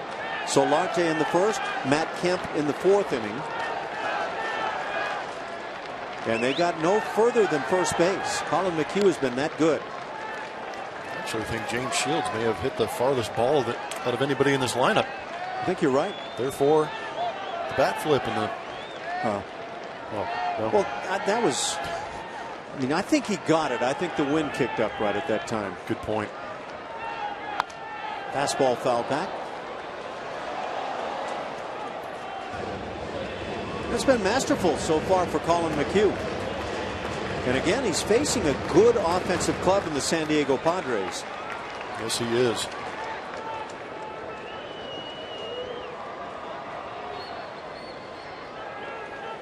Comes with the 2-2 pitch. The curveball's left up. George Springer gets back. On the warning track, hauls it in. Out number 1 here in the 5th inning.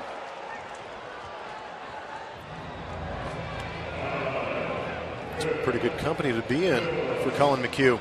Talked about how well he's been doing everything of late, especially since last year with 10 straight decisions in the win column.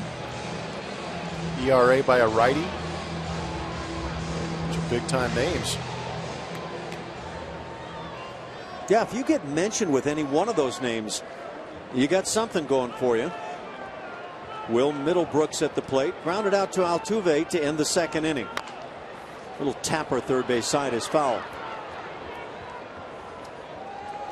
Brandon Maurer, right-hander, getting loose for the Padres. It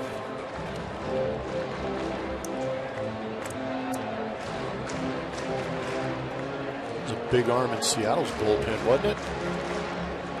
You know, he was a starter at one point, and I didn't think the stuff was impressive enough. He went to the bullpen, started pitching 1-inning stints, and started going 98 miles an hour. Oh, okay. Makes perfect sense. How's that happen? Good grief. Just a bit outside. And that's the thing that happens with Colin at times, is he'll start yanking pitches on his glove side, occasionally missing the other side badly in either case.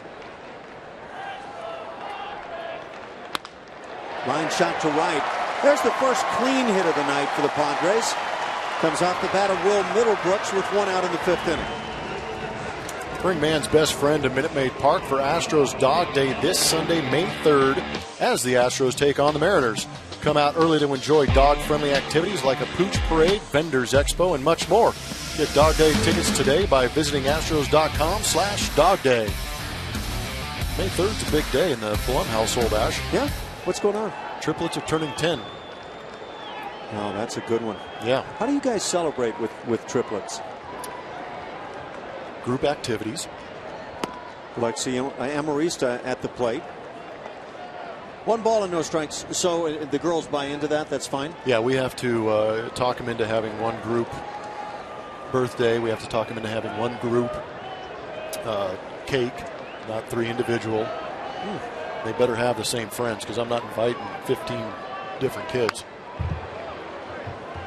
Ball and a strike on Amarista. It's not going to get me Father of the Year award, but oh, from what I understand, you already are that with the girls. Just trying to be economical about it.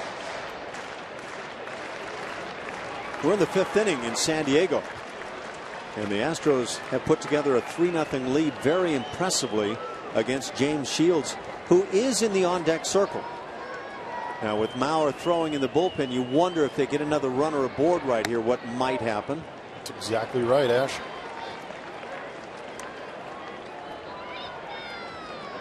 2-1 the count. Amarista struck out looking in the 3rd inning. You know, in years past here at Petco Park, if you had a 3-run lead, that was borderline insurmountable. Yeah. But with the offense that the A.J. Preller has brought here into San Diego, it's attainable. It's a fair ball. Carter gloves it, gets it out, and then throws a one-hop wicked, I don't know what else to call it, shot that Jed Lowry somehow comes up with at second base. And I think the heart is beating for Jed Lowry. So it's a 2nd out, and nobody advances. Well, for starters, the ball caught Chris Carter, and then he looked up in surprise that first base umpire actually called that ball fair. And all in one motion, he tried to get the throw, tag the base, and get the throw to second base, and put Jed Lowry on his. What was Jed Lowry tagging right there? I think it was a sigh of relief that the ball actually hit in his glove as opposed to somewhere else on the body. That was an amazing defensive play by Lowry. James Shields will stand in and hit for himself here in the 5th. You know, that's got to be a real challenge when you've got a big name pitcher in the National League. You're trailing, and how far do you go? How deep do you let him pitch into a ball game? Good pitch. That was a good looking curveball. Too good.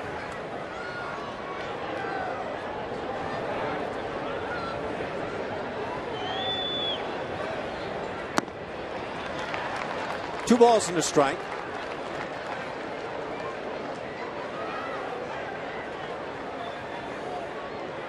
Three runs, 5 hits for Houston. No runs, 3 hits for the Padres. 2 of the runs charged against Shields go as unearned to this point. That with the caught stealing that they have ruled on what we thought initially was a stolen base for Marisnik. Little cut job on a 2-1 to the opposing pitcher. That speaks volumes. I think he was trying to be a little bit too cute. Granted, that curveball was probably a strike, but he realizes he doesn't want to lose this guy. This is a guy you can go after and attack and get that strikeout. 2-2 pitch, and not even close. Colin McHugh wants a new baseball and gets it. First base is open, but Colin wants none of that. He wants to come right after Shields here.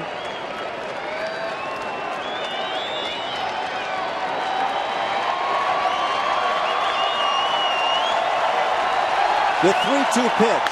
Slider hit on the ground up the middle. Knocked down by Lowry and can't make a play.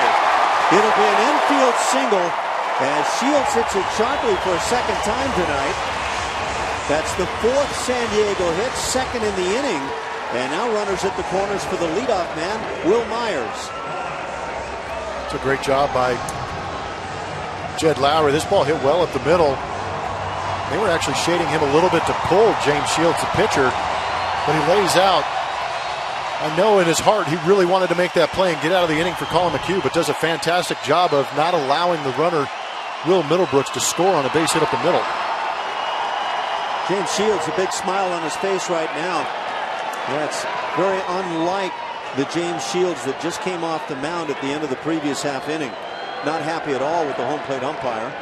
Now Will Myers 0 for 2 with a strikeout and whiffs on that little cut job. Give him a chance to see Colin McHugh pitch in a high-stress inning right here. By the way, James Shields now has 12 hits in the major leagues and a batting average right near the 200 mark. So as pitchers go, pretty good stuff. He's raking.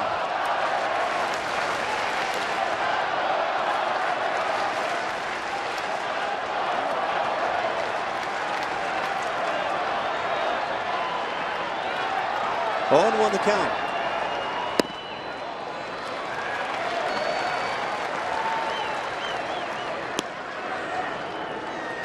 The Astros have won 3 straight, 5 of 6 on the road trip, 7 of 8 overall. Remember back closing out that homestand against the Angels, winning the final 2 games. Those were big wins. And now 2-1, and there's Colin again yanking the ball on that glove side of his. And it just comes and goes for Colin McHugh in ball games. I think it might have a little bit to do with the situation he's in right now. And maybe trying to get the paint really thin on the outside edge. Yeah. Comes back with that cutter slider. Kind of hung it, but it simply gets fouled off by Myers. It seems he just took just enough off there to get that quick swing from Will Myers, because you're right, Ash, that ball is center cut, but with the lack of velocity kind of turns into a BP fastball. That what do you say to yourself when you foul off that pitch? Internally, something I can't say on air for sure. It's anger time, there's no question. But you got to regroup and get back in there. Curveball drilled to left field. Rasmus lays out, can't make it. This is going to produce 2 runs, as coming to the plate is James Shields. And with that swing, the Padres are right back in at 3-2 here in the 5th. 2-run double, Will Myers. Not a bad pitch by Colin McHugh. Went to the breaking ball right there after getting the swing and miss on a hanging cutter. But you got to give the credit to the hitter sometimes. You can see Jason Castro going down to block this one, but just a better job of Will Myers going down and hooking this one. And Colby Rasmus closed the ground pretty good. Gave it an effort. Just not enough. And now after James Shields goes first to third on that double, I would anticipate that Solarte might take a pitch or two here. He's 1 for 2 with an infield single in the first inning. It's all even in hits now, 5 for each club. But the Astros with that 3-2 lead here in the 5th.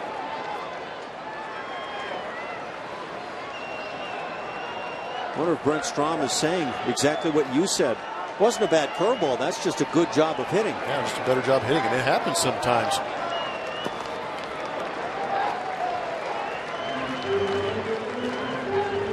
But that's why they went out and made those trades. Bring these hitters in, and you bring in a guy like Will Myers. That chip is on his shoulder. He wants to produce and prove around the league that he deserves some of the accolades he's gotten in the past. I thought the expert said this game of baseball is all about pitching. Well, you have to have them. You have to be able to score more than the opposition. I know that much. There have been different formulas that have been successful.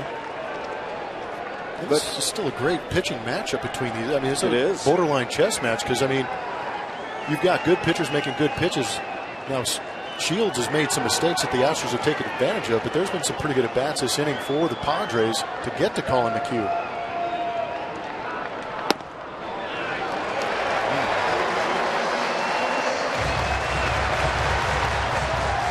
3-1 the count. Close pitches. And again, a pitch that should be called a strike. Any part of the baseball in the strike zone, and it's a strike.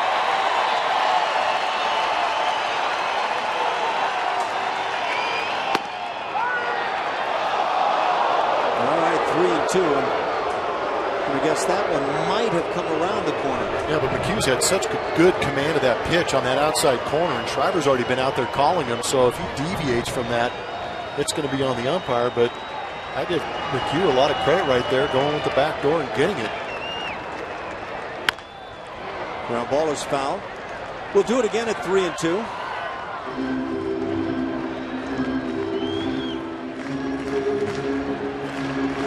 The Astros got a run in the 4th inning, a solo 1-out home run by Jed Lowry.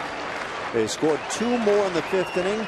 Both go as unearned runs. They had 3 hits in the inning. Marisnik, Altuve, who doubled in a run, and Luis Valbuena, a 2-out single that plated Altuve. This one hit in the air, shallow in left field and dropping, and drops in front of Rasmus. That'll plate a run and tie the game at 3. Just a little dunker off the bat of Solarte, as we are now tied at 3. And 4th hit of the inning for the Padres.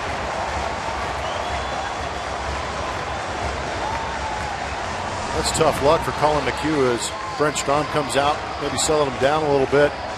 But you got to credit Solarte, knowing that that backdoor cutter is being called with the 2 strikes on him. He goes ahead and offers at it, gets blown up just enough to provide a little drop shot in that 3rd RBI.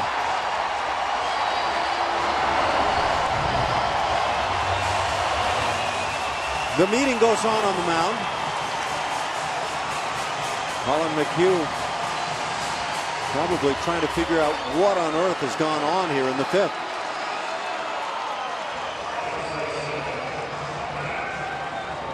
Intriguing inning because Shields winds up hitting for himself, getting a key base hit, and now he's in the game and we're tied.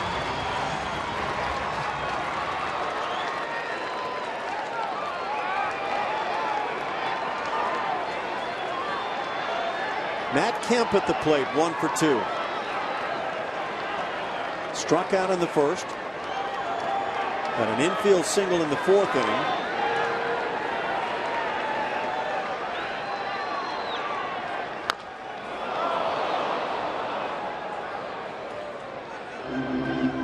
Tough game when you beat yourself up. Those things linger forever, too. And they seem to come just when you're feeling really good.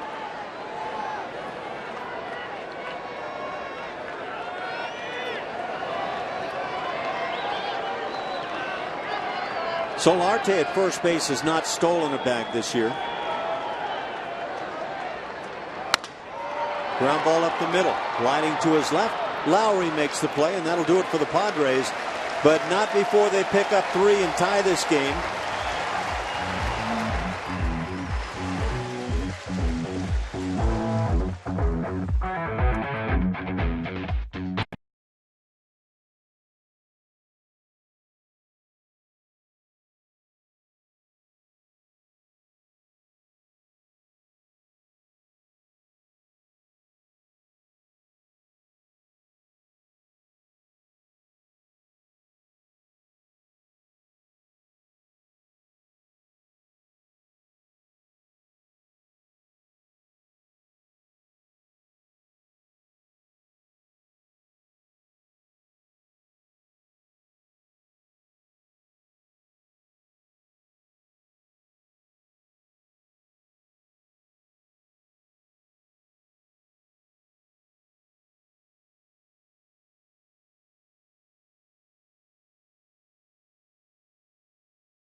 Change up.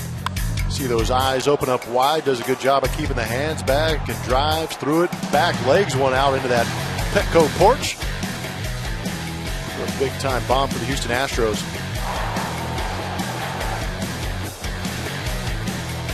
'23rd home run on the year for the Astros. Done a nice job blending power and speed. Sure have. It's a good mix. Jed Lowry leads it off here in the 6th inning.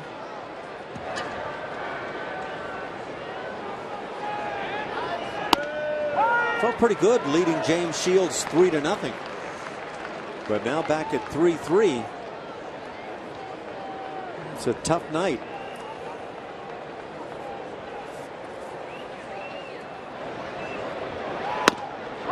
On the inside edge, 0-2 on Jed. Lot to try to figure out in this game. A lot of times the best thing is to stop thinking about it. Go about your work. Shot to the gap, left center field. This will drop and scoot. Up against the wall. Lowry, extra bases again. And into second base, a leadoff 2-bagger as it brings up Colby Rasmus. This guy's unbelievable. He's playing. He's not about to fall prey to the highlight reel either. Saw some tough pitches. Is it bad? Gets a breaking ball down and goes the other way with it. 4th double on the year. Locked in. Man, that's beautiful.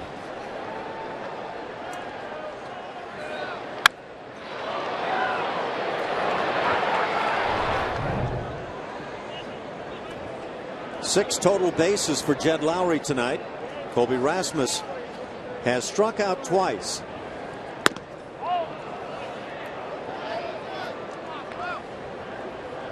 Had Haller come out of the Padres dugout, I wonder?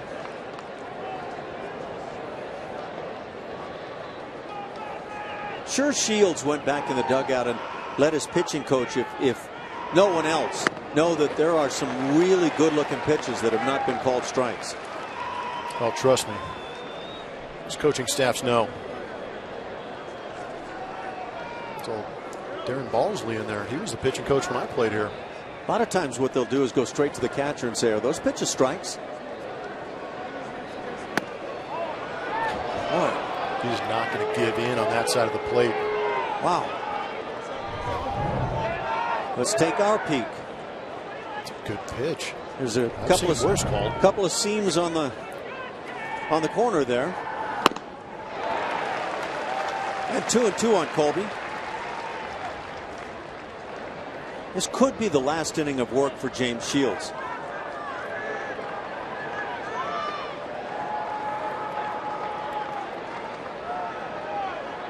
.98 pitches right now for Shields. Of course, he's accustomed to going up over 100. Changeup. Left it up, but still gets the strikeout. Third time for Rasmus. It's been a rough night for Colby. That's 11 strikeouts for the Padres righty.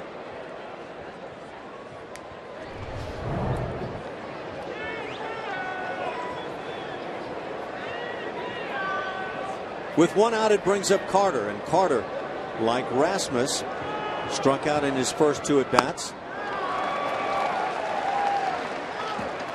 That's your basic hanger right there.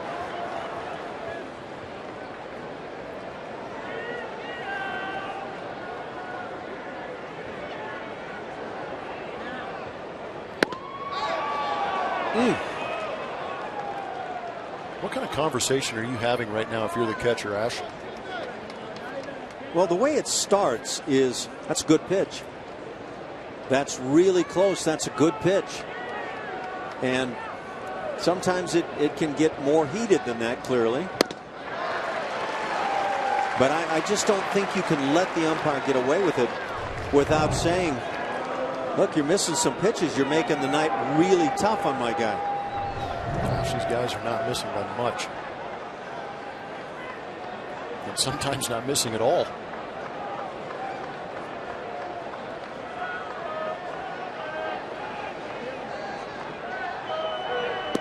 And what you don't want to do is get into a begging game when the pitch is not a strike. Be believable. Speak only when it was genuinely a strike. And at some point, if you come across as credible to an umpire or to the crew, I think they eventually work it out.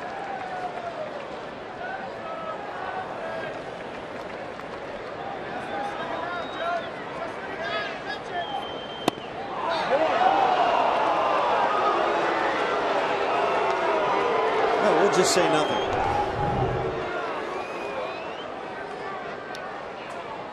A little bit low and a good call. Good eye. But you're right, Blummer, a lot of really close pitches. 3-2, got it.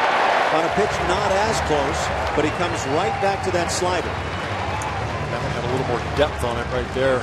12 strikeouts for Shields. You know that's going to happen. A high strikeout pitcher against an Astros lineup, no matter how well they're swinging it, there's going to be some strikeouts involved. 103 pitches twice this year, the high water mark for James Shields. He's at 105 right now, so got to believe this is going to be his last inning. Jake Marisnick has struck out and singled, and then involved in a big play in the game. He took off stealing second base.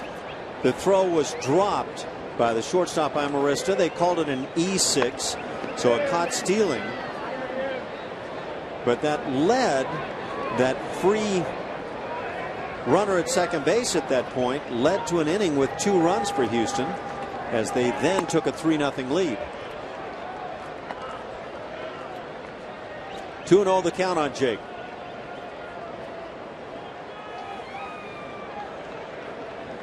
I don't feel like I'm watching anything fluky with Marisnick this year. You know, his confidence is real high right now.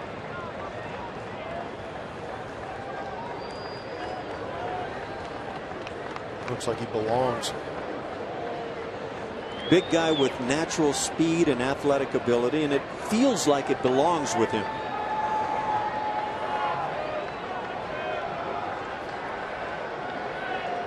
The 2-0. Oh, that's well spotted.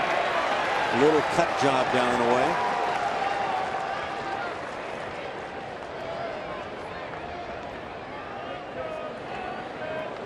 And Jason Castro waiting on deck. First base is open. You would think Shields would rather face the right-handed bat. But now at 3-1, at the same time, he's not going to concede and just pipe one.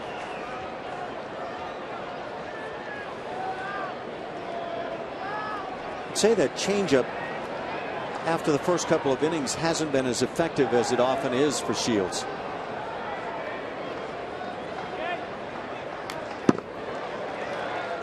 And now 3-2.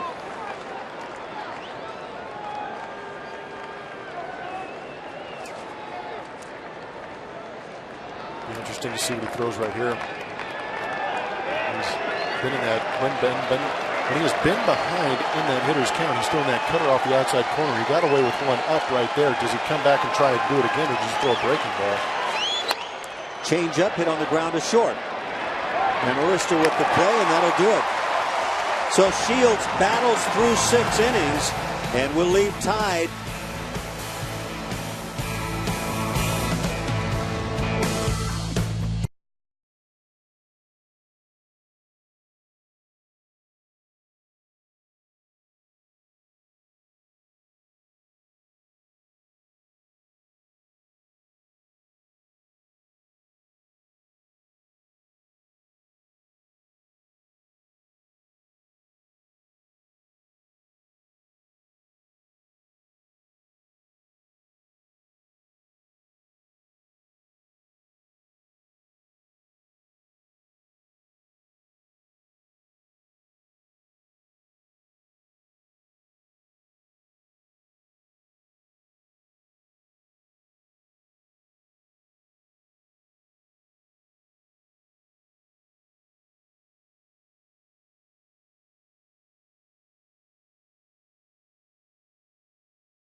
Nolan Ryan strikes out Montreal's Brad Mills for his 3,509th punch-out, breaking Walter Johnson's all-time strikeout record in 2,500 less innings of work. Pretty impressive stuff. And believe me, Nolan wanted no part of me or anyone else coming out to the mound at that point. He said, "What are you doing here?" He didn't like all the accolades? No. He was going about his business, huh? You guys go ahead and leave me alone. I got some work to finish here. Yeah. You're trying to go out and give a guy some love, and he's scowling at you. I wasn't really trying to love him. I was just trying to say, you're amazing. Sounds like a lot of love. It was. It was. But it was man love. That's good stuff. He deserved all the accolades and all the love that came his way. The chopper is foul for the Padres here in the 6th inning. 4-hitter Justin Upton at the plate. There's your all-time leaders. Yeah, nobody can get close to that anymore with pitch counts, and it's those guys will be there forever. And how the top 3 have worn Astro uniforms at one point in their career. Yes. Ground ball hit sharply to shortstop. Lowry takes his time, and out number 1. Isn't that amazing? Yeah, those numbers, those strikeout numbers are ridiculous. By the way, Colin McHugh needed 33 pitches to get through the last inning. And James Shields is at 111. And I can't imagine Shields coming back out for another inning. Yonder Alonso at the plate has struck out and grounded out. But that blows me away. The all-time strikeout leaderboard there, I don't think will ever change. Yeah, I agree. And then Nolan Ryan, 7 no-hitters. You kidding me? Yeah, that's not.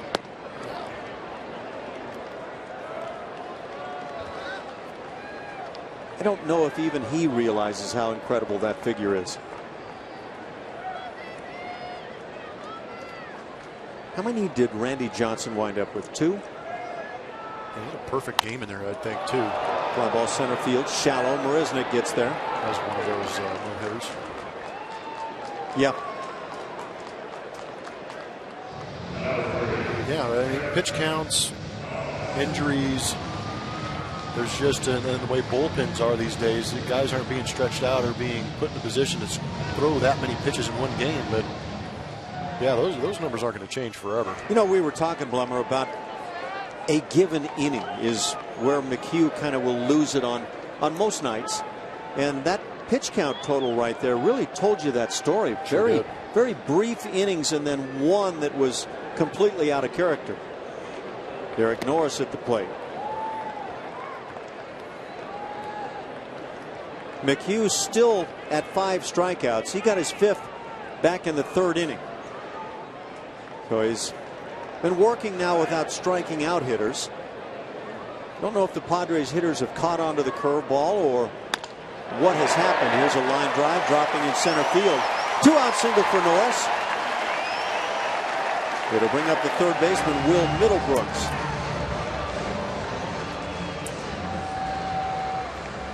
Guy's a pretty good hitter right there. He's an all-star. Got himself a mistake from Colin McHugh. Didn't miss it.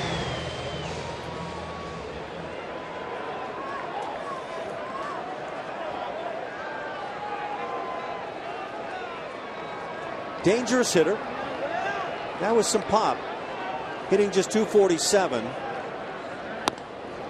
It looked like he was going to be the next long-term answer at 3rd base for the Boston Red Sox.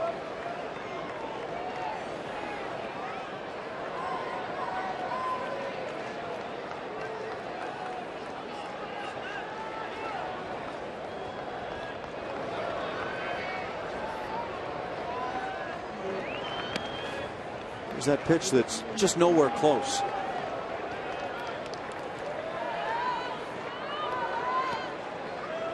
Middlebrooks 1 for 2 on the night, had a 5th inning single.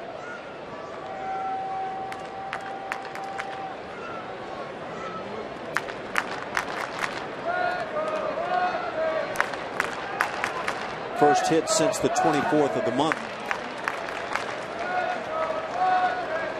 2-1 the count. Nice job, as has become the usual for Jason Castro.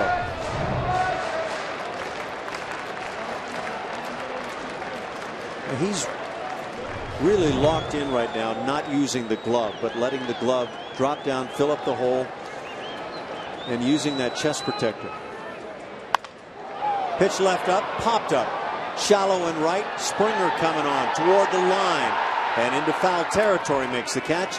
That'll do it for the Padres in the 6th. They leave a man on the single. We're tied at 3.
Back at Petco Park, even though it may look like I just went grocery shopping. This is Seaside Market behind home plate here at Petco Park. You can grab a buggy, which I don't think they call that a buggy here, but you can grab some bananas as well. They have anything you want. So guys, start working on your checklist right now. I'll pick some things up for you. We got fruits, vegetables, snacks, Cokes, and then the fresh food, of course, the pizza, the sandwiches, but I'm going for the homemade guacamole because that's Californian, or so I'm told. I think it's Texan too. Back to you.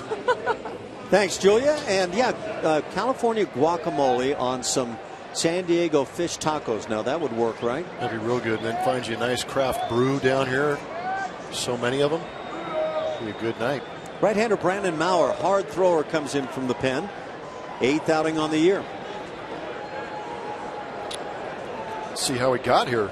Via Seattle in a trade for Seth Smith, going up to the Great Northwest. Maurer gets an early peek at a tight outside corner. Jason Castro at the plate, 0 for 2.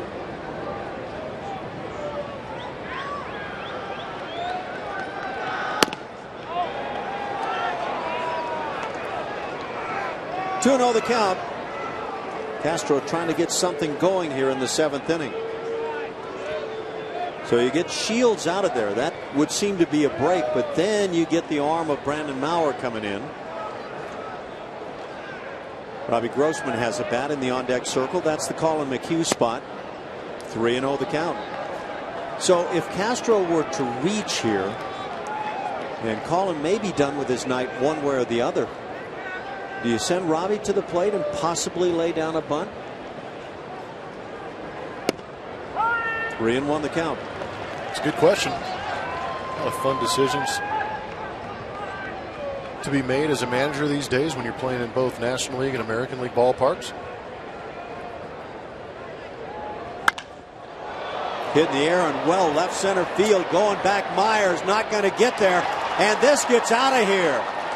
Jason Castro launches the other way, and there's the lead. 4-3 Houston as Jason Castro goes deep.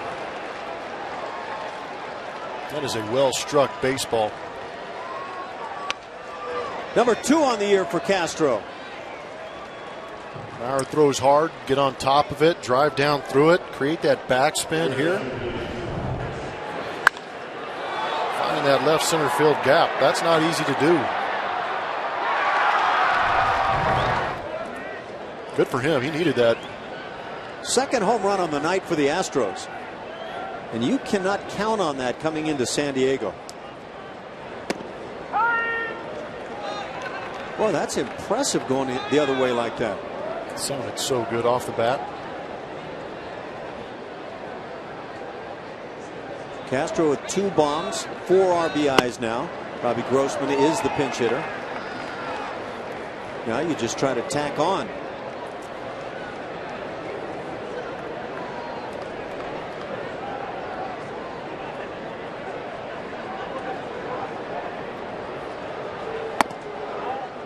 For Grossman, the batting average at 161.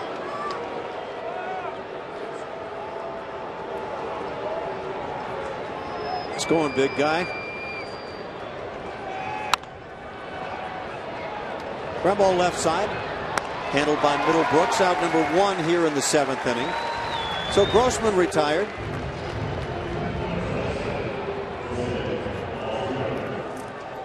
See Josh Fields getting loose in that bullpen. There's a good look at it. Firm thrower, pitch middle down. But that's what you're supposed to do. You back that ball up and you take a nice direct route, get on top of that, and stay through it. That shot there made it look like Maurer might have known that ball had a chance to get out. He looked pretty disappointed. Altuve takes away. I'm telling you, the sound off Castro's bat when he made contact was pure. Sound like your driver from the other day, huh? My driver and the word pure do not go hand in hand. Altuve grounds it foul third base side.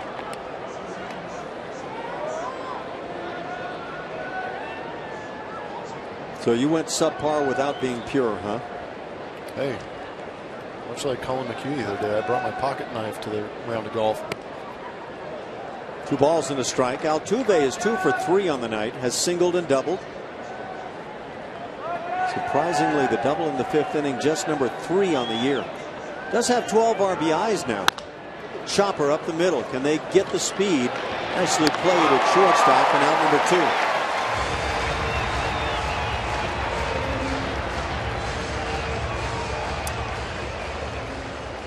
2. You better not lay back with Altuve. 39 infield hits last year.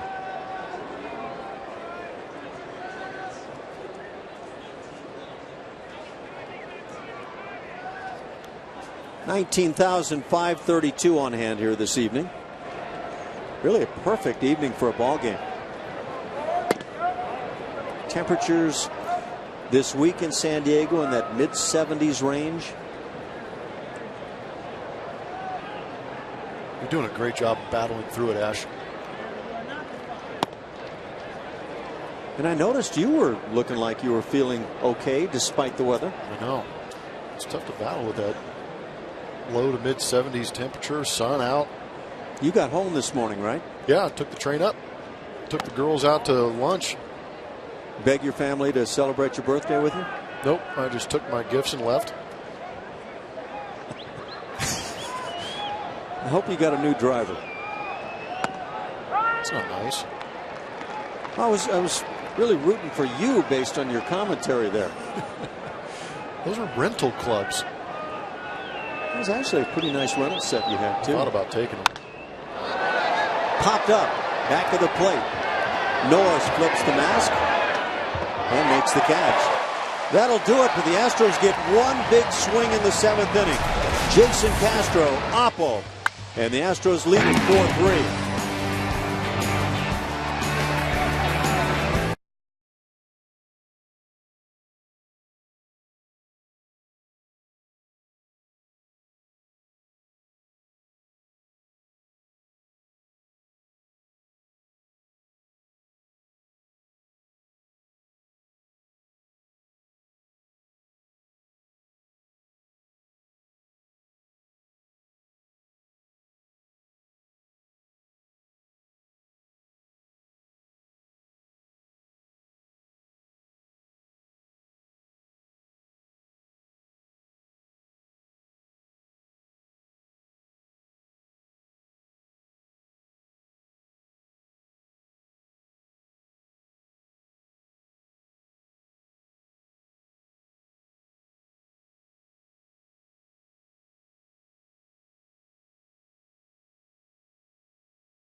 Talked about the matchup before the game.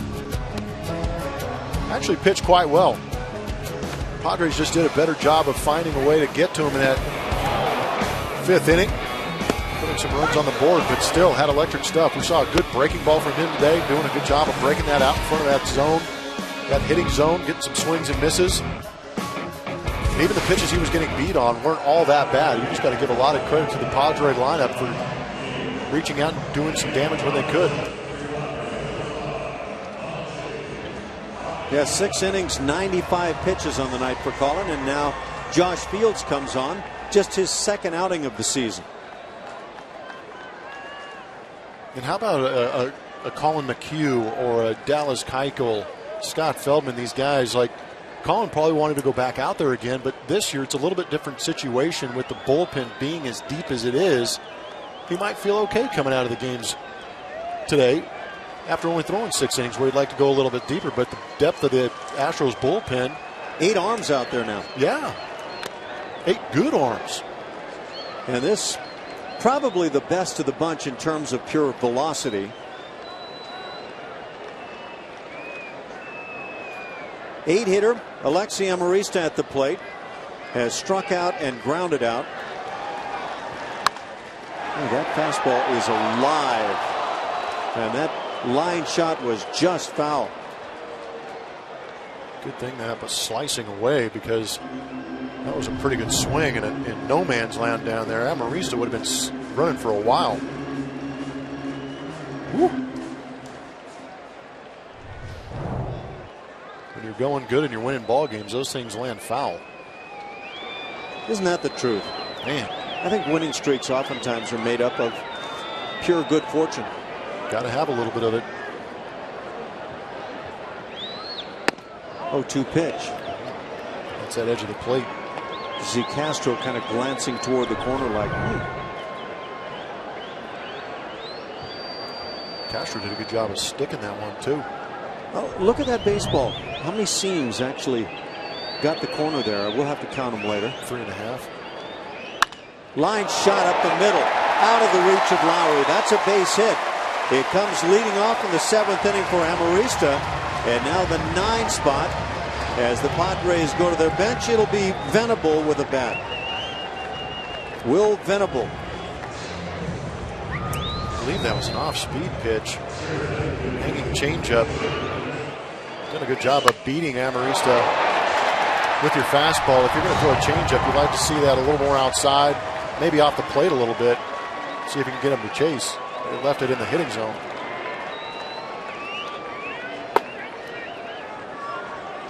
So nobody out. A couple of right-handers loosening in the pen now. Thayer and Benoit for the Padres.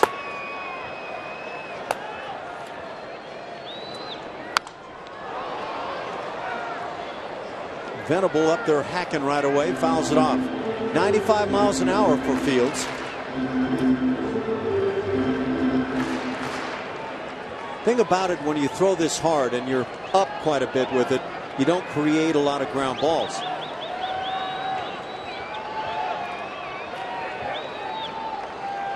Seventh inning, 4-3 Houston. Trying to bunt, and I don't know what that hit. My goodness. 0-2 the count. That didn't appear to hit bat to me.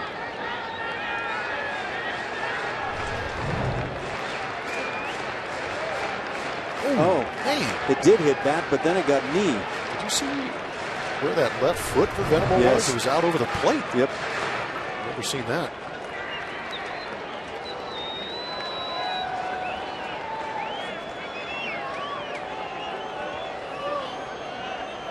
Oh, and 2 the count.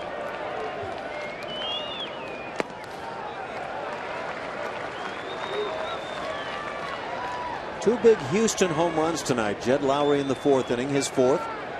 And Jason Castro in the top of this 7th inning, his 2nd on the year.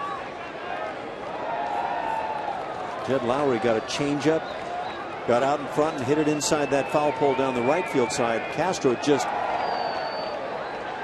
went gorilla on one left center field.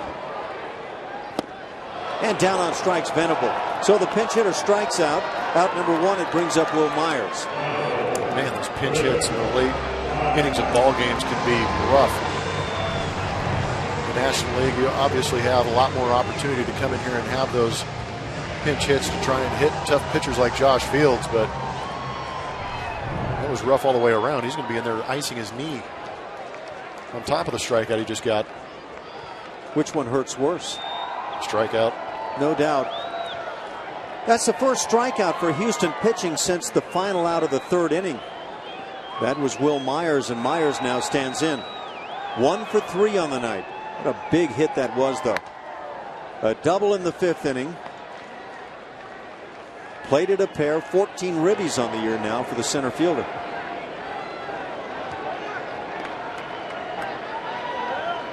And Myers now with 7 doubles already. Pat Neshek, the right-hander, getting loose for the Astros. There's about 5 guys in that bullpen. You worry if they ran to the right bullpen. 96 on the Heat. Having pitched here before, natural instinct would be to go to that Padre bullpen for a lot of guys in that Astro bullpen.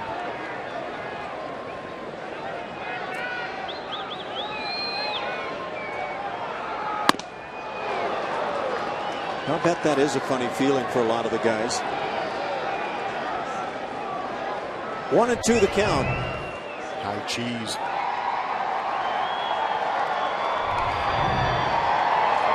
For Josh Fields, much of the time it's just rare back and fire time. Benoit would be getting loose in the event the Padres get back in this ball game, either tie or get ahead. He's the setup man.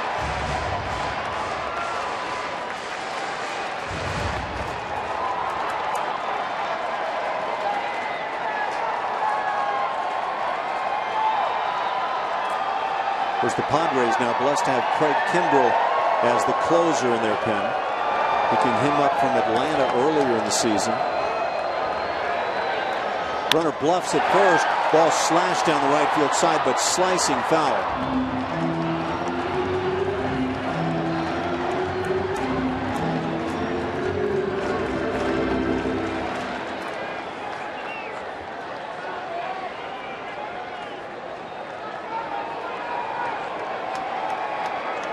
Myers has now had one hit in each of his last 3 games.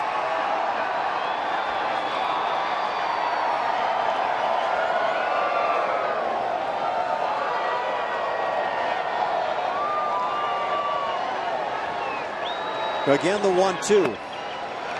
Castro continues to do a nice job.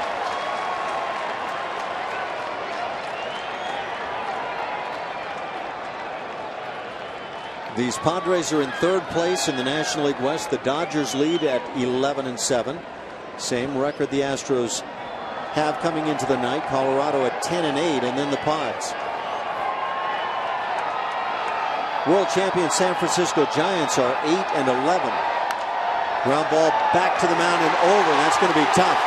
Bare hand and then eating it is Altuve, and wisely so. Infield single, so runners at first and second and 1 out.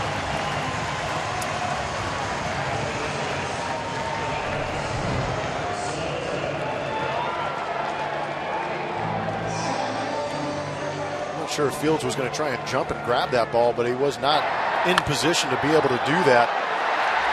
Kind of a hopeless feeling as a pitcher. That's just simply no man's land. So Fields and Castro talk things over. Brett Strom comes out to the mound. You're getting into that big part of the lineup now for the Padres. 2-hitter Yangervis Solarte will stand in. He's 2 for 3 on the night. And then he's followed by Kemp and Upton.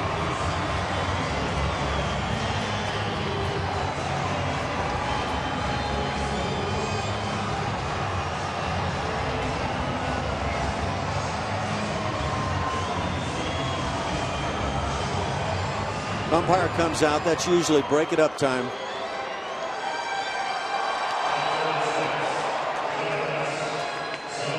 So the bullpen stayed busy.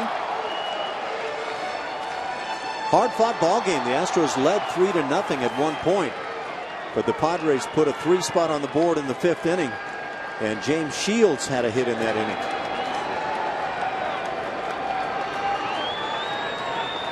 When you want to have the DH, huh? You know, and that's a really good point. First pitch misses.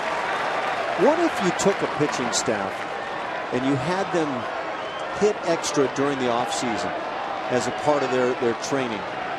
Could you help yourself enough to win a few extra ball games? I don't see why you couldn't. It's such an asset to have pitchers that can actually handle the bat. I'm not asking them to get a hit every time, but you're still asking them to make contact more often than they strike out. Strike is called. It's 1-1. Fans didn't like it, but right there at the top of the strike zone.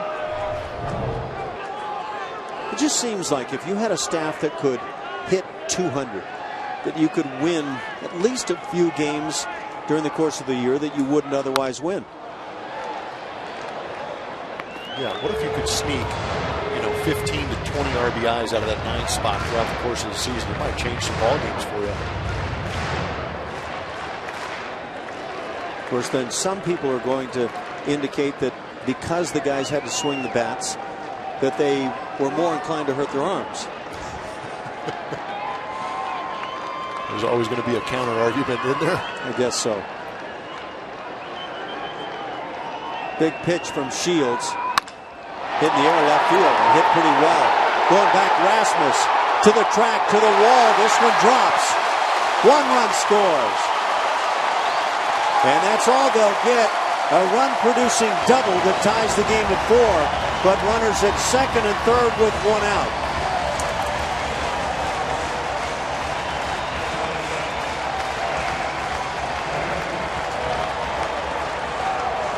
Sometimes when you have a lot of velocity on your fastball, you create situations like this where if a guy gets the head out and barrels it up, it usually goes a little bit further than normal because you're supplying the power. I think this one even shocked Solarte a little bit the way he stood there at home plate, kind of in awe of the fact that the ball kept carrying. And Josh Fields is done with his night. Had good stuff, but the Padres had an answer for it.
Schedule 2 more games here in beautiful Southern California and San Diego before the team heads back to Houston to face more interdivision rivals in the Seattle Mariners, Texas Rangers, before a quick 4-game set coming back out to the West Coast against the Los Angeles Angels of Anaheim, California style.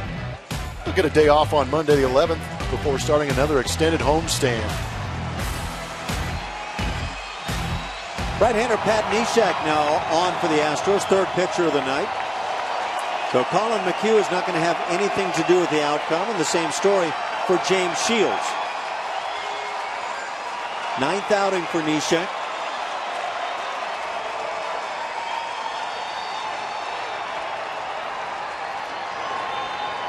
Surprisingly, already 3 home runs allowed by Pat.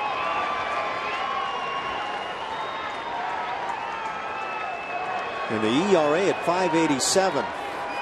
So runners at second and third. That draws the infield in with Matt Kemp at the plate.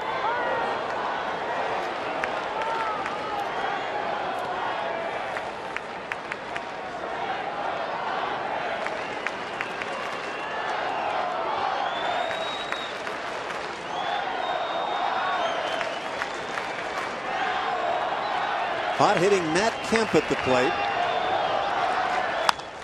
Right off the end of the bat, Altuve comes to the plate. The throw got him. Tag applied by Jason Castro, as coming in to try to score was Will Myers, and that's a huge out. Runners now at first and third with 2 down, and that's a fine play by Altuve. Yeah, it is. How about that throw being led right into the runner? So all Castro has to do is catch it, hold on to it, and lay the tag on Will Myers, leaving him no chance to slide past Castro and score. Big play.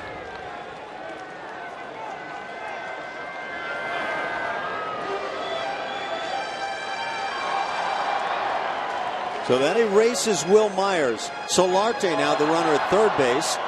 Matt Kemp at first, and the 4-hitter Justin Upton at the plate. And he's 0 for 3 on the night.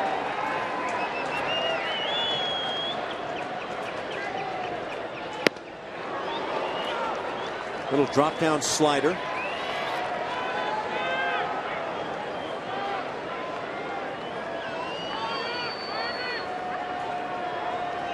Probably the guy you would least like to face in this scenario, or at least back-to-back Kemp and Upton.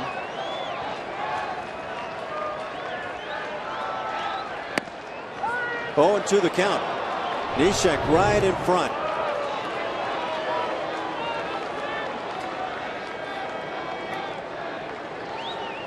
Nice job by Jason Castro. Gets a good throw from Altuve and then handles it well.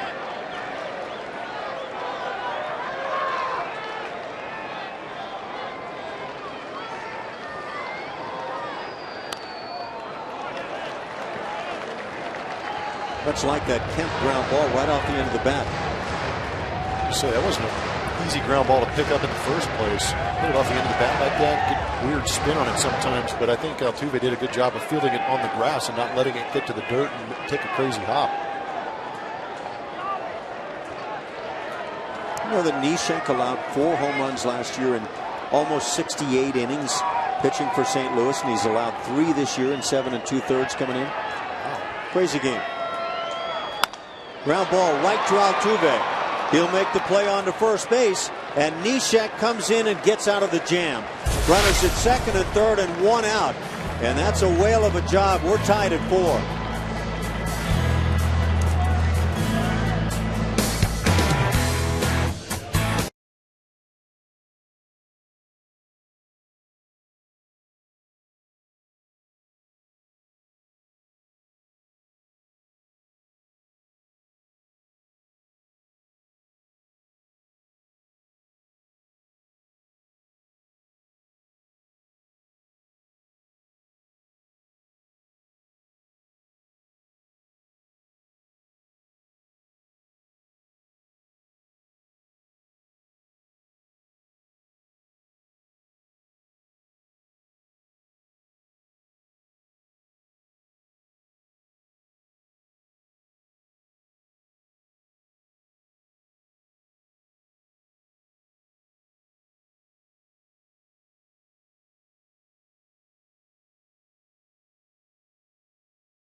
$10,000 fans will receive a Jose Altuve hit counter bobblehead presented by Goya. For more information, visit Astros.com or call 1-877-9-ASTROS.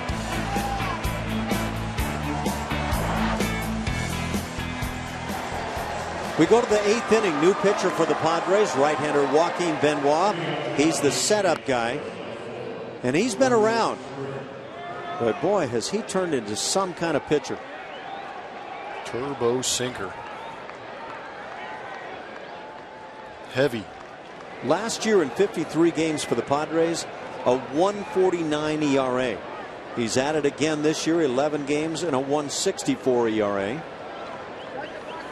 Just a standard fastball slider type pitcher. They've got great movement on that fastball. George Springer at the plate. Yeah, those are impressive numbers. 64 strikeouts a year ago in those 54 innings. And allowed just 28 hits.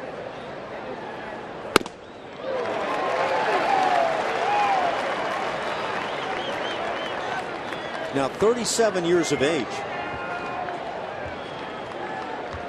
And Some people throw around the fine wine commentary about Benoit.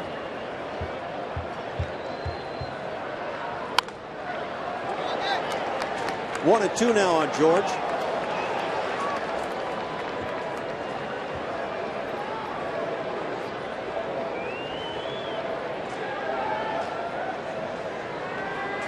There's Jed Lowry. He's hit one of the 2 home runs tonight for Houston. Benoit came to the big leagues in 2001 with the Texas Rangers.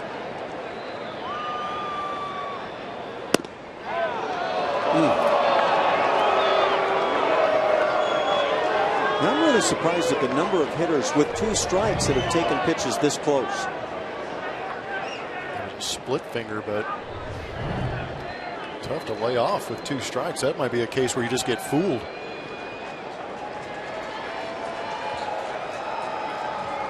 Springer has struck out twice tonight.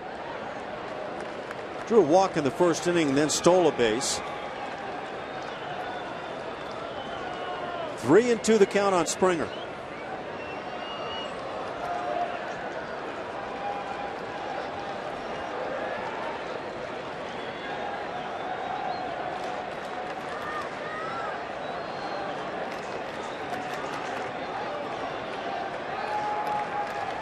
With the 2 strikeouts tonight, Springer's now struck out 28 times in now his 19th game. And draws the second walk of the evening. Good AB. That is, and it sets things up nicely. You get the leadoff man with speed aboard. Jed Lowry, the 4-hitter at the plate. Jed Lowry, the raking 4th hitter at the plate with the man on. 2 for 3 on his night, a double and a home run. Got 4 dingers, finally got one from the left side. Springer's got to take a chance here, doesn't he? Yeah, you would think so at some point.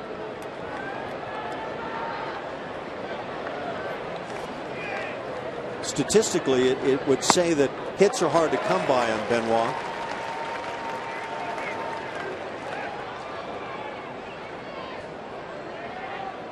Lowry hitting right at 300.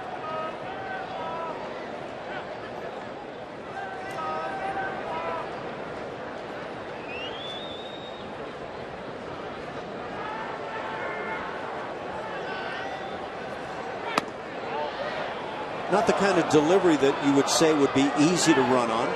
Joe Thatcher, the left-hander, getting loose for Houston.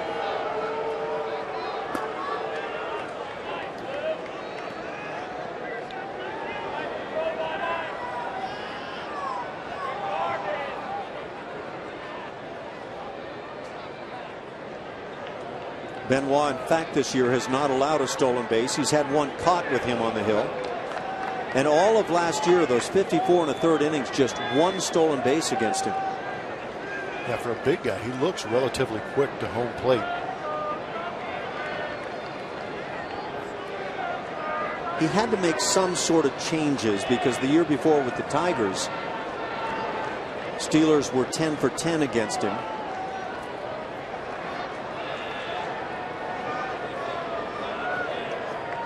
One and one on Lowry.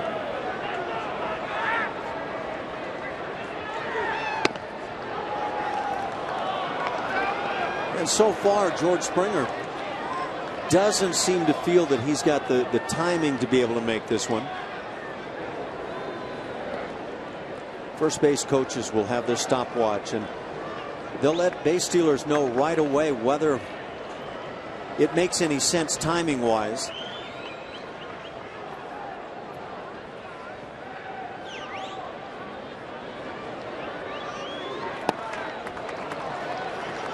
Now 3-1. So on a 3-1, would it be a time to go? Jeff Blum timing that pitch, had it right at 1 second, and that's real quick. That's quick, and that makes it very, very tough. If a catcher goes 1-9, which is fairly standard, you're going to be well under the 3-second mark, and about 3.2 is your standard bag. Springer probably a little quicker than that. Shot down the left field side. This slices and goes to the seats. But again, Springer not on the move. Do you trust Lowry to make contact on a strike here and put Springer in motion? I do. The way Lowry's been swinging the bat, why not get some movement? If he shoots a gap, it's easy for George Springer to score.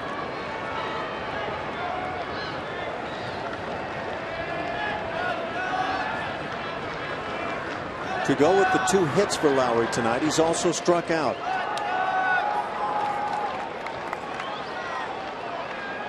And stepping off Benoit, that strikeout came back in the first inning and was the first of the 12 picked up by James Shields tonight.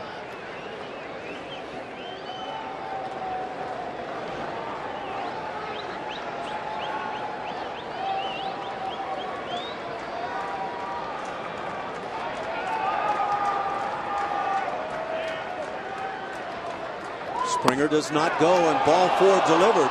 So runners at first and second, and Benoit looked like he was anticipating the strike call. Back-to-back walks here in the 8th inning. Nobody out for Colby Rasmus. But Black, the skipper's coming out, and you can see that pitch is in our strike box.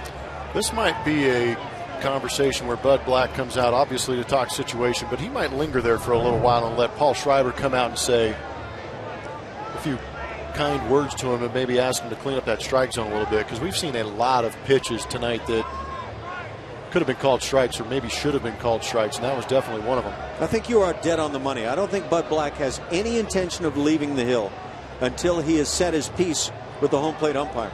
I'm surprised he actually has waited this long, but this is a situation where he maybe needs to let him know that there's some concerns.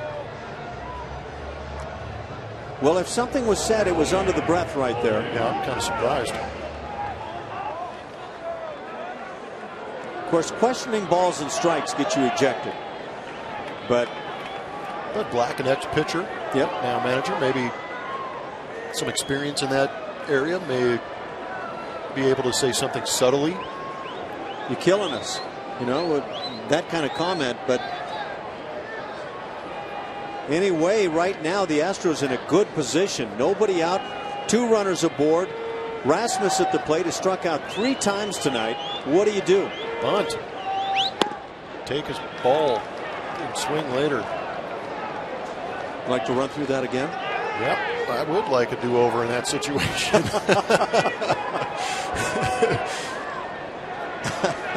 I think everybody in this ballpark is waiting for the bunt. AJ not inclined to do so. Look at the gaping hole on the right side, though. Great spot to roll over a sinker right here and get a hit. Corner infielders drawn in. Benoit certainly has his focus on George Springer. Now look at this area right here. I mean, that's ideal for a left-handed hitter to roll over a sinker. What do you think about the stolen base chance with the third baseman drawn in? I think it would be a good thing. Sneak attack everybody. Show bunt, draw the third baseman in, and Springer's got a freebie to the bag. Ground ball first base side is foul. Well, I would have taken that. Airmail into left field on the throw from Alonso, but fortunately the ball was foul. Fans here at Petco Park trying to digest that play. See the ball foul, but Younger thinking double play.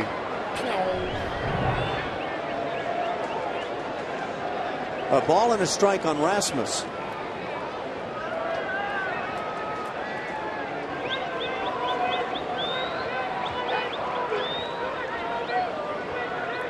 The Astros getting back on attack mode too.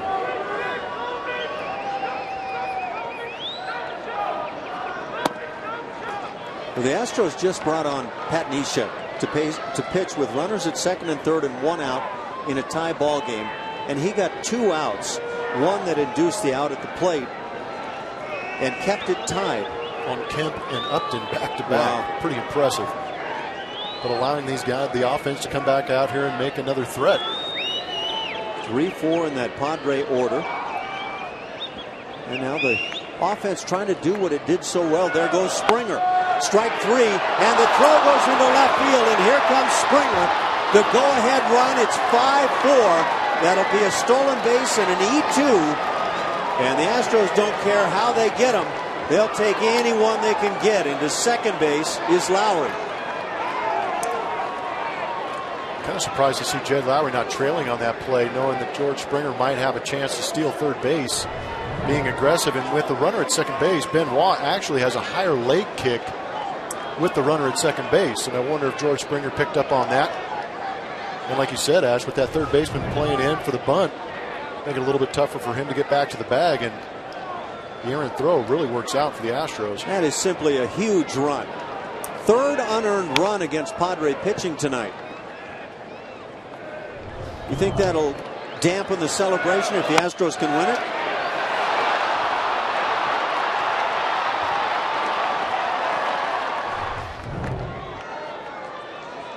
Well, that's a gutsy play.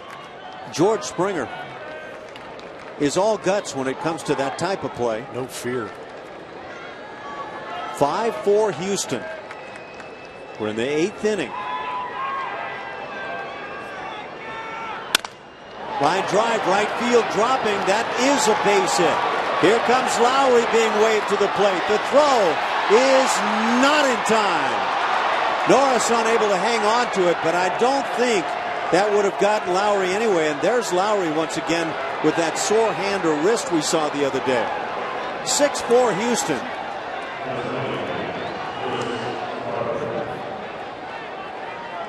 Well, one of the uglier slides, but let's take a look at what Colby Rasmus does. He does a good job of hooking that ball. He gets around that off-speed pitch from Benoit.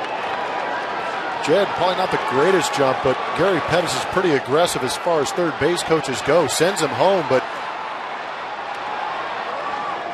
that slide is just, that is atrocious. Hopefully he's all right. I would hate for something to happen to Jed Lowry after scoring that run right there on a slide that probably could have been a little bit better. We saw Lowry in Oakland apparently in pain with the hand or wrist. And now it looks like it's really bothering him. But I thought it was the right hand because he was a right-hand hitter in Oakland. Was it the left? No, it was the tag hand, so his glove hand is the left hand. You're right.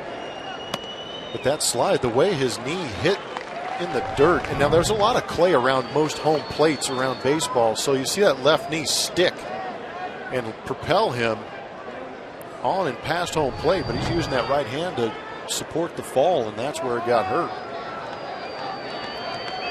2 runs in. A 6-4 Houston lead. Carter at the plate has struck out 3 times. Hits one to the gap in left center field. Nobody's there, and it drops. Here comes Rasmus around third base. He's being sent.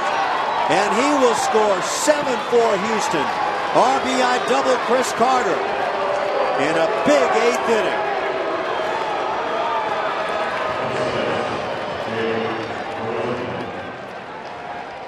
An idea how strong Chris Carter is. This ball, I don't think, was barreled up completely.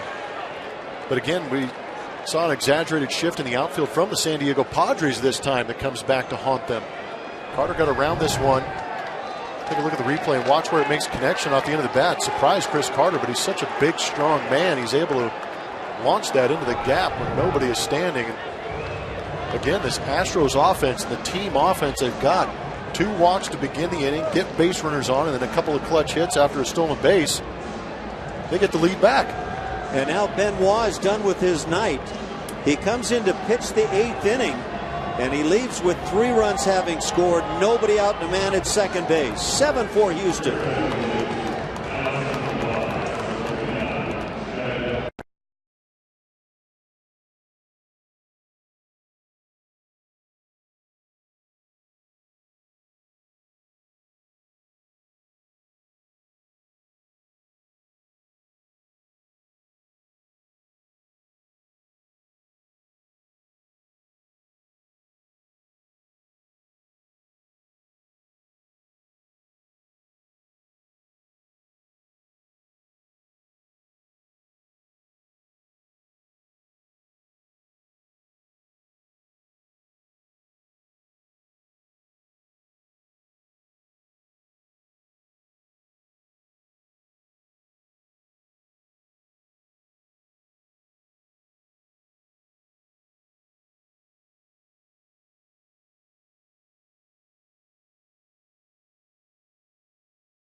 Book your low fare right now at southwest.com.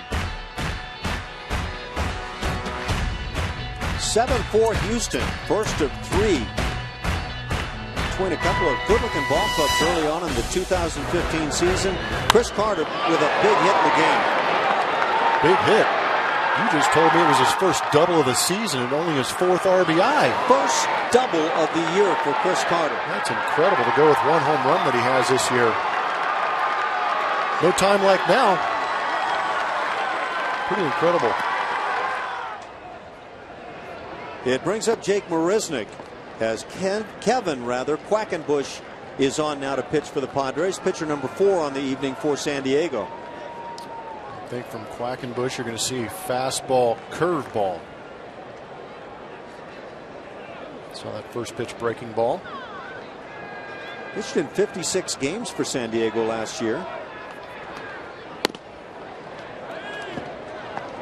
And had a solid season, 2.48 ERA.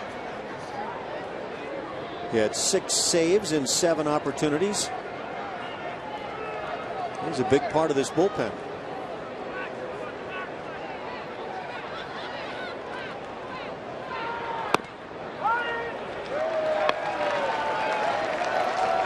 Two balls and a strike. Oh, I'd love to know what's being said right there. Seems to be such a good rapport between coaching staff and player down there in that Astro dugout. I know winning is the cure of all evil, but still seems to be great communication going on. That was Trey Hillman, and still is Trey Hillman, talking with George Springer, former manager himself. And he's just a gem of a guy, and like you say, he seems to have wonderful relationships with the guys, and you're talking about the entire staff, and you're right. 2-2, and now 3-2.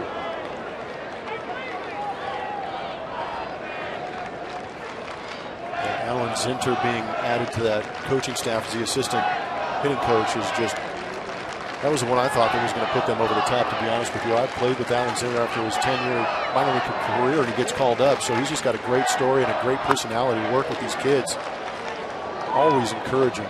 See that figure? The Astros hitting .305 on the road trip with runners in scoring position. I believe that's what it was. That's good numbers. Alan Zinter on the left, contributing to that cause, hopefully. But no, those are great numbers.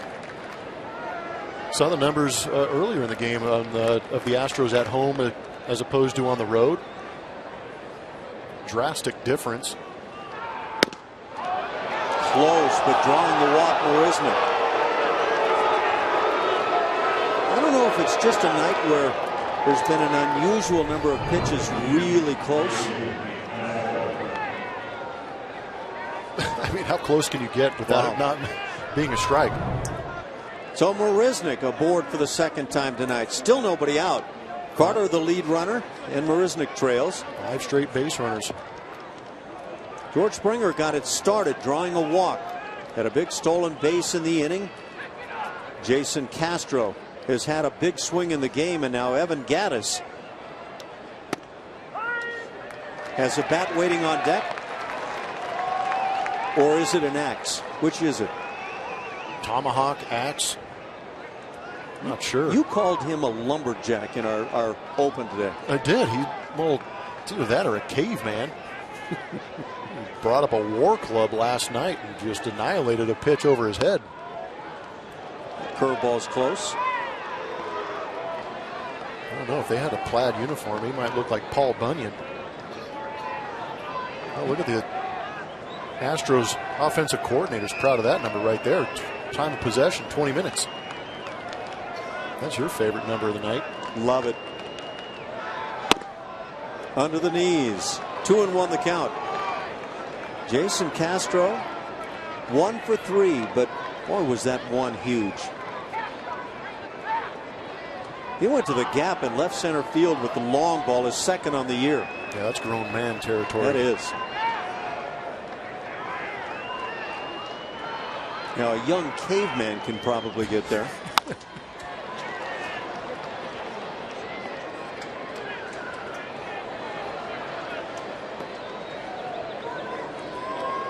Two and two on Castro.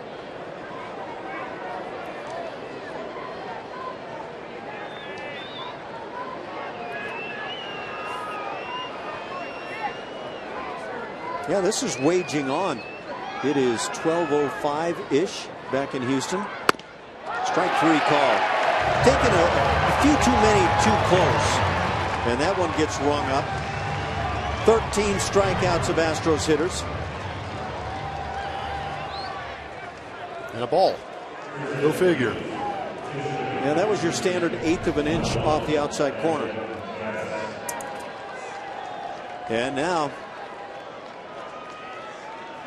Evan Gattis will stand in. This is the 9 spot. Robbie Grossman had pinch hit for Colin McHugh back in the 7th inning.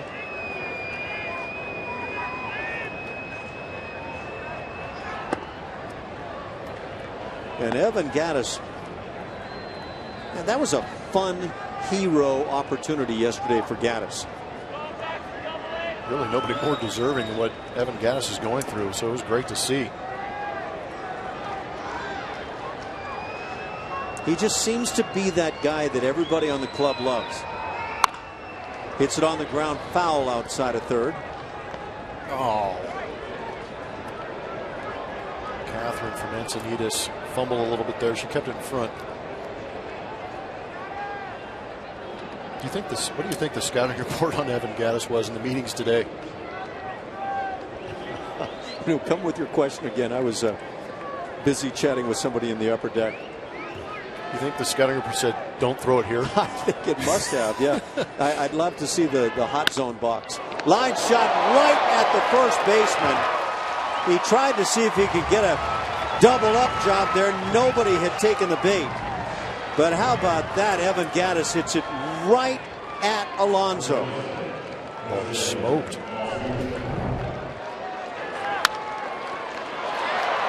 You know what? We were talking about the makeup of a winning streak. That game-winning double could very easily have been hit right at somebody like that, but it wasn't. This time he hits it at somebody. The Astros have a 7-4 lead, and that was a pretty good attitude right there in the dugout. Yeah, he seems great down there. Jose Altuve takes a strike. 2 for 4 on his night. You don't remain that positive if you don't have some support in that clubhouse with you. Yep.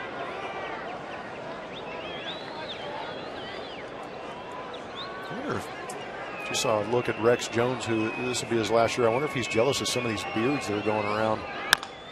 There's some big league beards, that's for sure. Ground ball, step on the bag at second base, and that's going to do it. 8 come to the plate, 3 score for Houston. They lead at 7-4.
Houston while enjoying an extended happy hour in the Bud Patio from 5 to 6:30 p.m. For more info, visit Astros.com/youngprofessionals or call 1-877-9-ASTROS.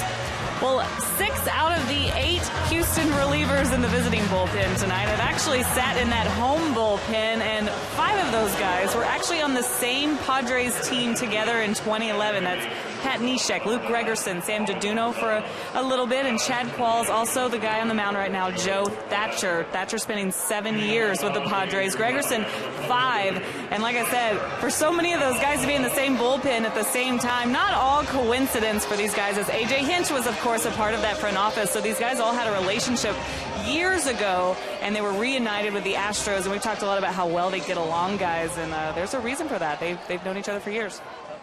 Sure is working, and thanks a lot, Julia. Now it is Joe Thatcher that works here in the 8th inning. The Astros have mounted that 7-4 lead.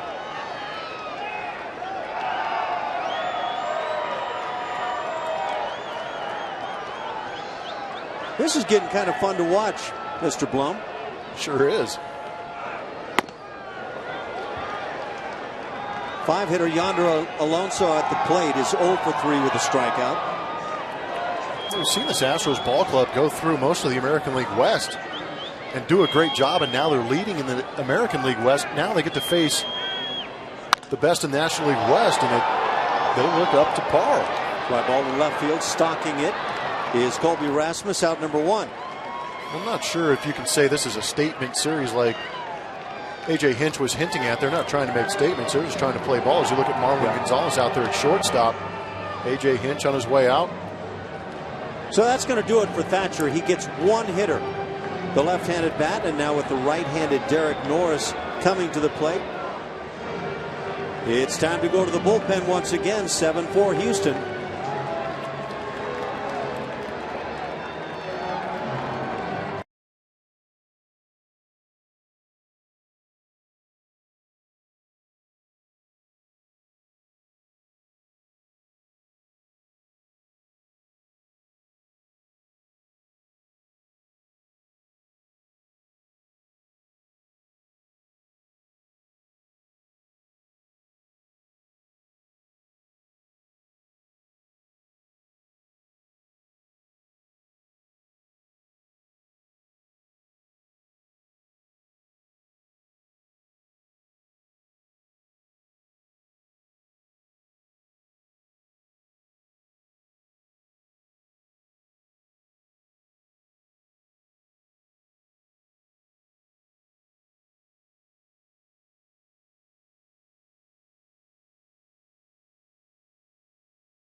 Big play right here, second and third off Matt Kemp's bat. Altuve makes a great pickup. Picking up that ground ball, giving a nice throw to Jason Castro, who's able to swipe tag Will Myers at home plate. And then the aggressive base running by youngster George Springer, picking a spot to steal third, gets the ball thrown away, scores easily. Later in that inning, Colby Rasmus with runners in scoring position does a good job of getting around that off-speed pitch, hooking it down the line and creating a situation that has taken Jed Lowry out of the game. But a great slide, gets in there and scores. Hopefully not too much damage done to Jed Lowry. Pitcher number 5 for Houston, Chad Qualls, comes on. Last pitch 5 days ago, and that was just 1/3 of an inning. He's picked up a couple of saves on the year and starts it with a strike. 6-hitter Derek Norris at the plate is 1 for 3. Another ex-Padre out there. Going to work, doing a great job. He was pretty happy to have success out there in Oakland. By the way, on Jed Lowry, right thumb injury is what we're getting. And that would be something that we're all going to be watching closely toward tomorrow's game. I agree. No slouch having Marwin Gonzalez out there, but Not Jed whatsoever. Lowry fantastic at short and with the bat. Yeah, and that's really good to bring up too. Marwin has been spectacular and can fill in anywhere you need him to do that. Now, Jed Lowry has played really well. Yeah, Marwin has played all three infield positions except second base, which is kind of tough to break in over there. Yeah, that's a tough spot to get the incumbent to step away. And getting back to this maybe not being a statement game or a statement series, but it's definitely a situation where the Astros are making their presence felt, making other teams take notice. What if I said, has this the opportunity anyway to be a statement road trip? To have an extended road trip like this, 9 games, 6 in your division, you swept a team you've never swept before. Fly ball center field. And that's easy for them, isn't it? And now you come into a National League ballpark with a powerhouse that the Padres have built, and you win this series, that could be saying something. Yeah, and I think we're both thinking the same way. It's not there yet. But if you continue to take 2 out of 3 or even better here in San Diego, I think you could say this is the kind of road trip upon which good seasons are sometimes built. Yeah, and if you start to falter a little bit, it's a good one to look back on and say, hey, we've got this in us, guys. We've done it before. Now how do we get back in that mode of doing it again? Will Middlebrooks at the plate. Ground ball left side. Marwin can't get it on that initial grab, but still comes up with the play. And what a play by Marwin Gonzalez. A 1-2-3 8th inning. The Astros are simply playing some good baseball.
We're going to get a chance to see Roberto Hernandez again going up against Golden Bear Tyson Ross for the San Diego Padres. Pretty similar ERAs. That whip a heck of a lot better for Roberto Hernandez. A lot of strikeouts and walks for Tyson Ross. Has a really good sinker. Got that swing and miss type stuff, but at the same time has a tendency to tail out of the zone and get swings like that. Well, there you go. 7 runs on 9 hits for Houston, 4 runs, 10 hits, and 2 costly errors for the Padres. And now the Astros try to add something here in the 9th. Luis Valbuena, the 2-hitter, stands in and takes a strike from the 5th pitcher of the night for San Diego.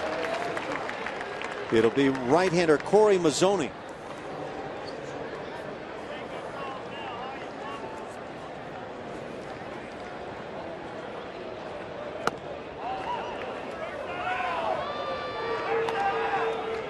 Derek Norris looks like a catcher that maybe was a little frustrated with that call or lack thereof.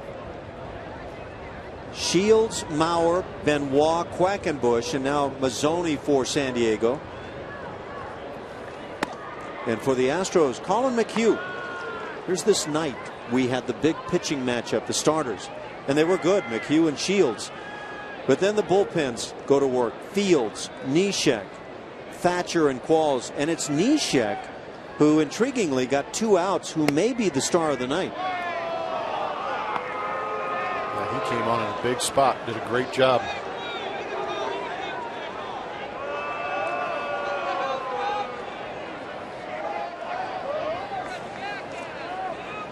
Neshek got Matt Kemp and Justin Upton in the 7th inning in a ball game that could easily have turned and gone the Padres' way. They had runners at 2nd and 3rd and 1 out. But instead, Neshek got out of it. The Astros bats came alive, and another opportunity to win for the Stros.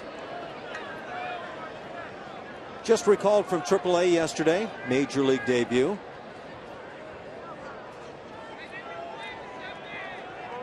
I'm assuming the lights might be a little brighter here in San Diego than in El Paso. Just a little bit. Ground ball to short. So he's going to get the first man he faces in the big leagues, Luis Valbuena. That's 1 out.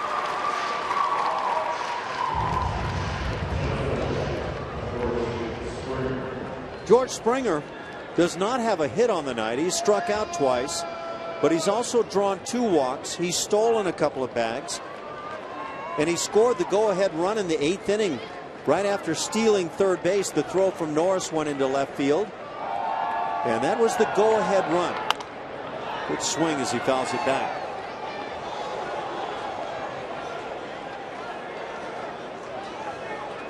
One of 2 stolen bases on the night for Springer. Numbers 5 and 6.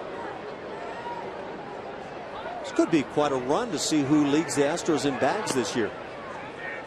Be exciting to watch, wouldn't it?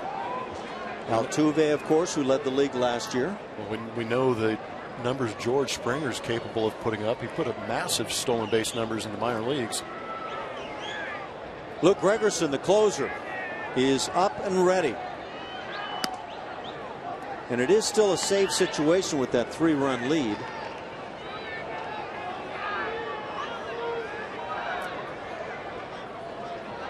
Unless George tags one right here. I want to see him hit another homer. Call it for me. 3-1. Have you seen a homer of his just scrape a fence or? I don't think so. Be questionable. It seems like the ones we've seen him hit have been pretty well struck. That line drive to right of center in Oakland, man, just it was hanging on a string there. Defied gravity. Ball 4, 3rd time tonight that Springer has drawn a walk.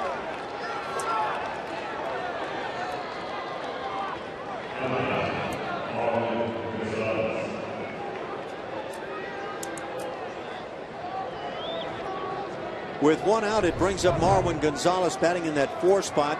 Jed Lowry handled the spot well tonight, but Lowry leaving with that right thumb injury.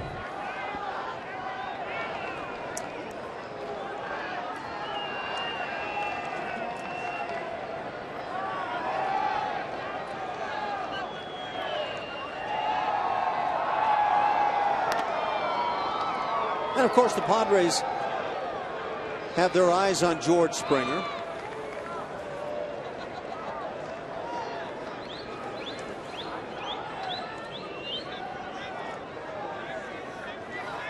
There he goes.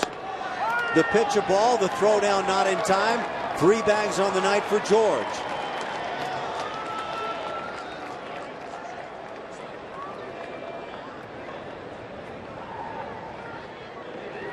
You know, it's becoming an intriguing offense because they're not hitting for a high batting average, but they are running a lot successfully and hitting the long ball.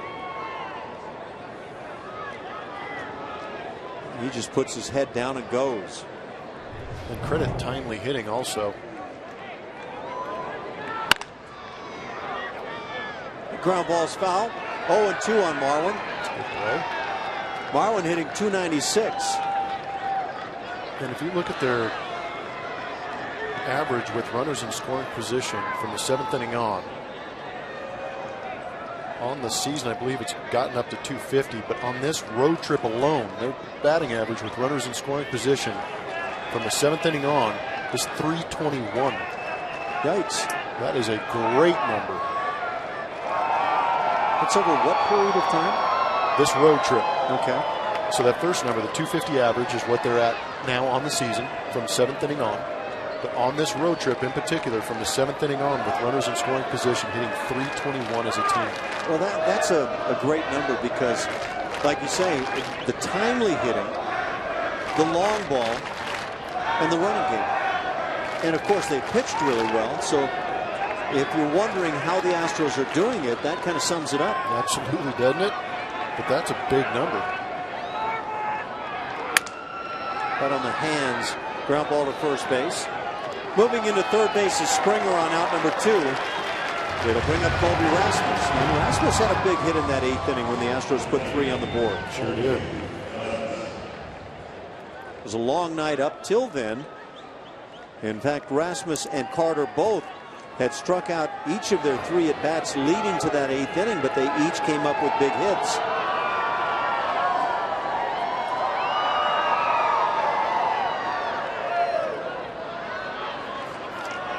Big time shift going on for Colby Rasmus. You can really understand why when you watch Colby hit. He's got the uppercut swing that rolls over a lot of balls. So when he rolls over, it's a ground ball on the right. And that's the truth. But he'll hit it the other way in the air.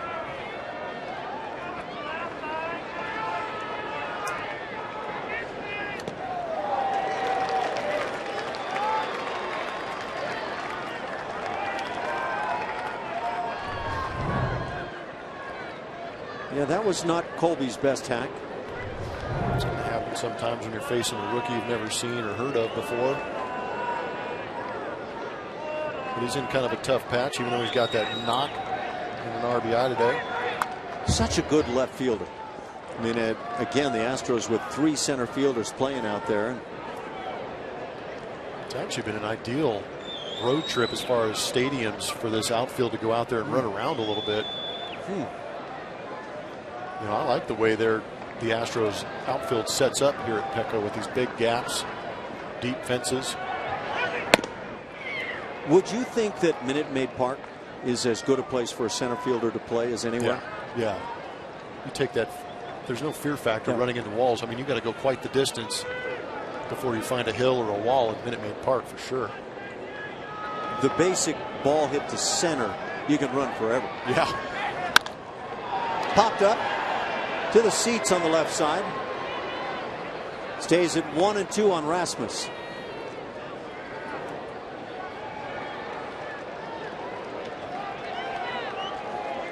We have some Hardy fans hanging in with us, Blummer. Yeah, as hardy as they can be here in San Diego. They're gutting it out. It's 65 degrees probably out here. They're bundled up.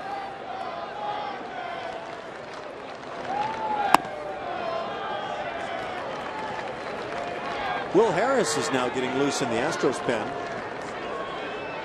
And I would assume Harris would come on if the Astros advance this lead to 4 runs or more. Yeah, it could be a situation where Gregerson's already loose, and if this 4th run is scored, Will Harris will come in.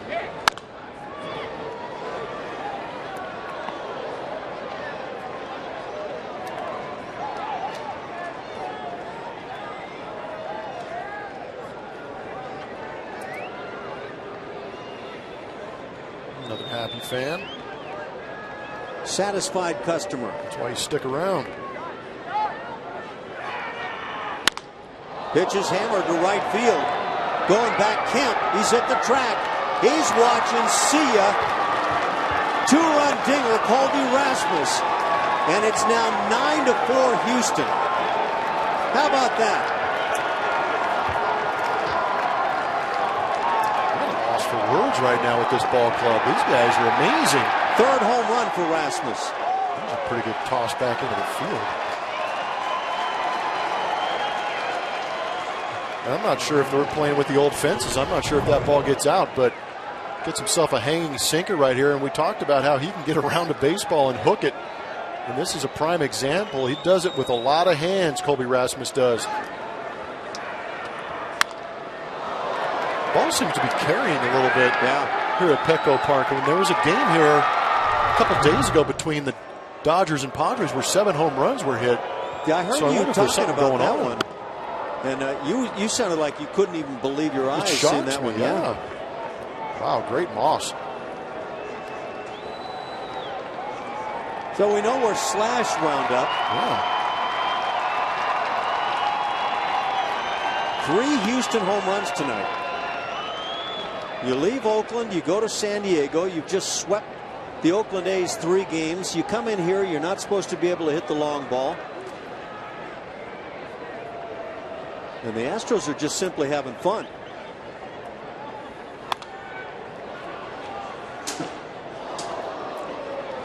By the way, in terms of stolen bases, and we were talking about maybe a fun race this year for Houston, Altuve has 7. Springer adds 3 tonight. He has 7. Jake Marisnick had 1 possibly taken away from him. He otherwise would have had 7. Should have 7. Line drive to right field. Kemp back. He's there and makes the catch, and that'll do it. But 2 more runs on the board as the Astros lead over the Padres 9-4.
There's something going on around here. These guys are all on the same vitamins, on the same program, going to the same restaurants. Colby Rasmus just went yard, 3rd long ball of the night for the club.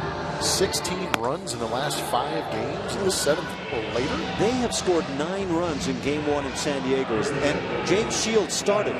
Yeah, you got to remember that too. Good point. James Shields did start this game that the Astros had 9 runs in. In order, Jed Lowry went deep, followed by Jason Castro, and then Colby Rasmus. And they've been running like they just want to get out and run. And now Will Harris tries to lock down this 9-4 lead. Yeah, normally in Southern California there's a nice swell off the coast, but this swell is coming all the way from Houston. Good grief. They come in sets, right? Yeah, this is a big set right here. Pitch is lined but fouled on the left field side. 8-hitter Alexi Amarista at the plate. He's the shortstop, 1 for 3. Will Harris on the mound out here. He's had a great stretch run. Every guy doing what they can. Well, I guess that's the way you sum up a team effort, huh? Yeah. But it's amazing. Have you ever seen a team where all 25 guys are clicking like this? 71 wins a year ago, right? Yes. So how many before that? 51. Well, 70. Well, now I'm trying to remember because it was 51 the year before in a 19-game advance. Marwin makes the play, out number 1 on Amarista, and now the 9 spot. Any way you look at it, it's pretty incredible. It really is. Really is. And we don't know where this is going to land at the end of the year this year, but the possibilities right now are so much better than we've watched. The pinch hitter is Corey Spangenberg, is what we were told. Spangenberg. I'll take your word for it. I was actually going to let you have that one. Little looper to shortstop. Marwin with the play. Rather routine, or routine for those who like to say it right. I used to have a teammate who would say routine all the time. And is he Canadian? Oh, no. Eh? Because that would be a routine, and then you could go out later for poutine. Yes. 2 outs. We're in the 9th inning. 1 out away as Will Myers stands in.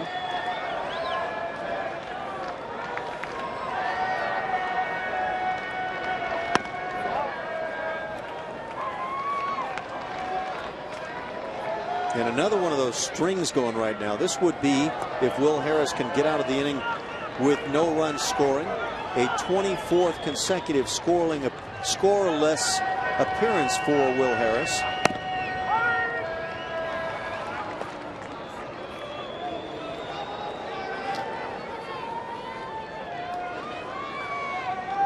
This man has been really good. Kind of forced himself into that bullpen, doing a great job. That he did. Spots it perfectly. It's 1-2.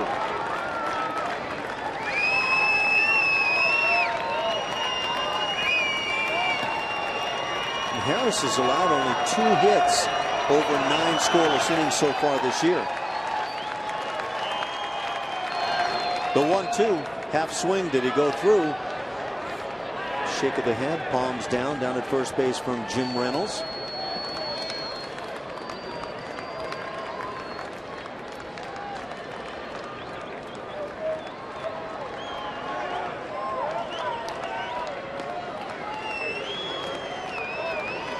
Harris has pitched with the Rockies, the Diamondbacks, and now Houston.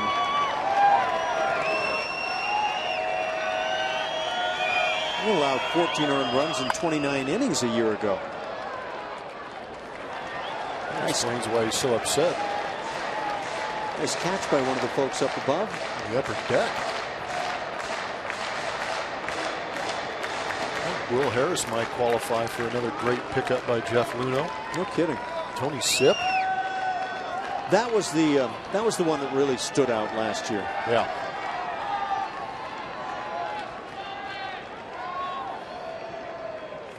Tried again at 2-2. Half swing again, and again they appeal, and this time they get it. Ringing it up is Jim Reynolds, and that'll do it for the night. 9-4, the Astros win it. Another scoreless outing for Will Harris. Pat Neshek did a great job and picks up the W, and the offense slams 3 home runs. Boy, oh boy, what do you say about a night like this? Pretty impressive ball club. It's been a great road trip, and they just continue the magic. So the Astros having fun, and you see the smiles on the field. At final again, 9-4 Houston.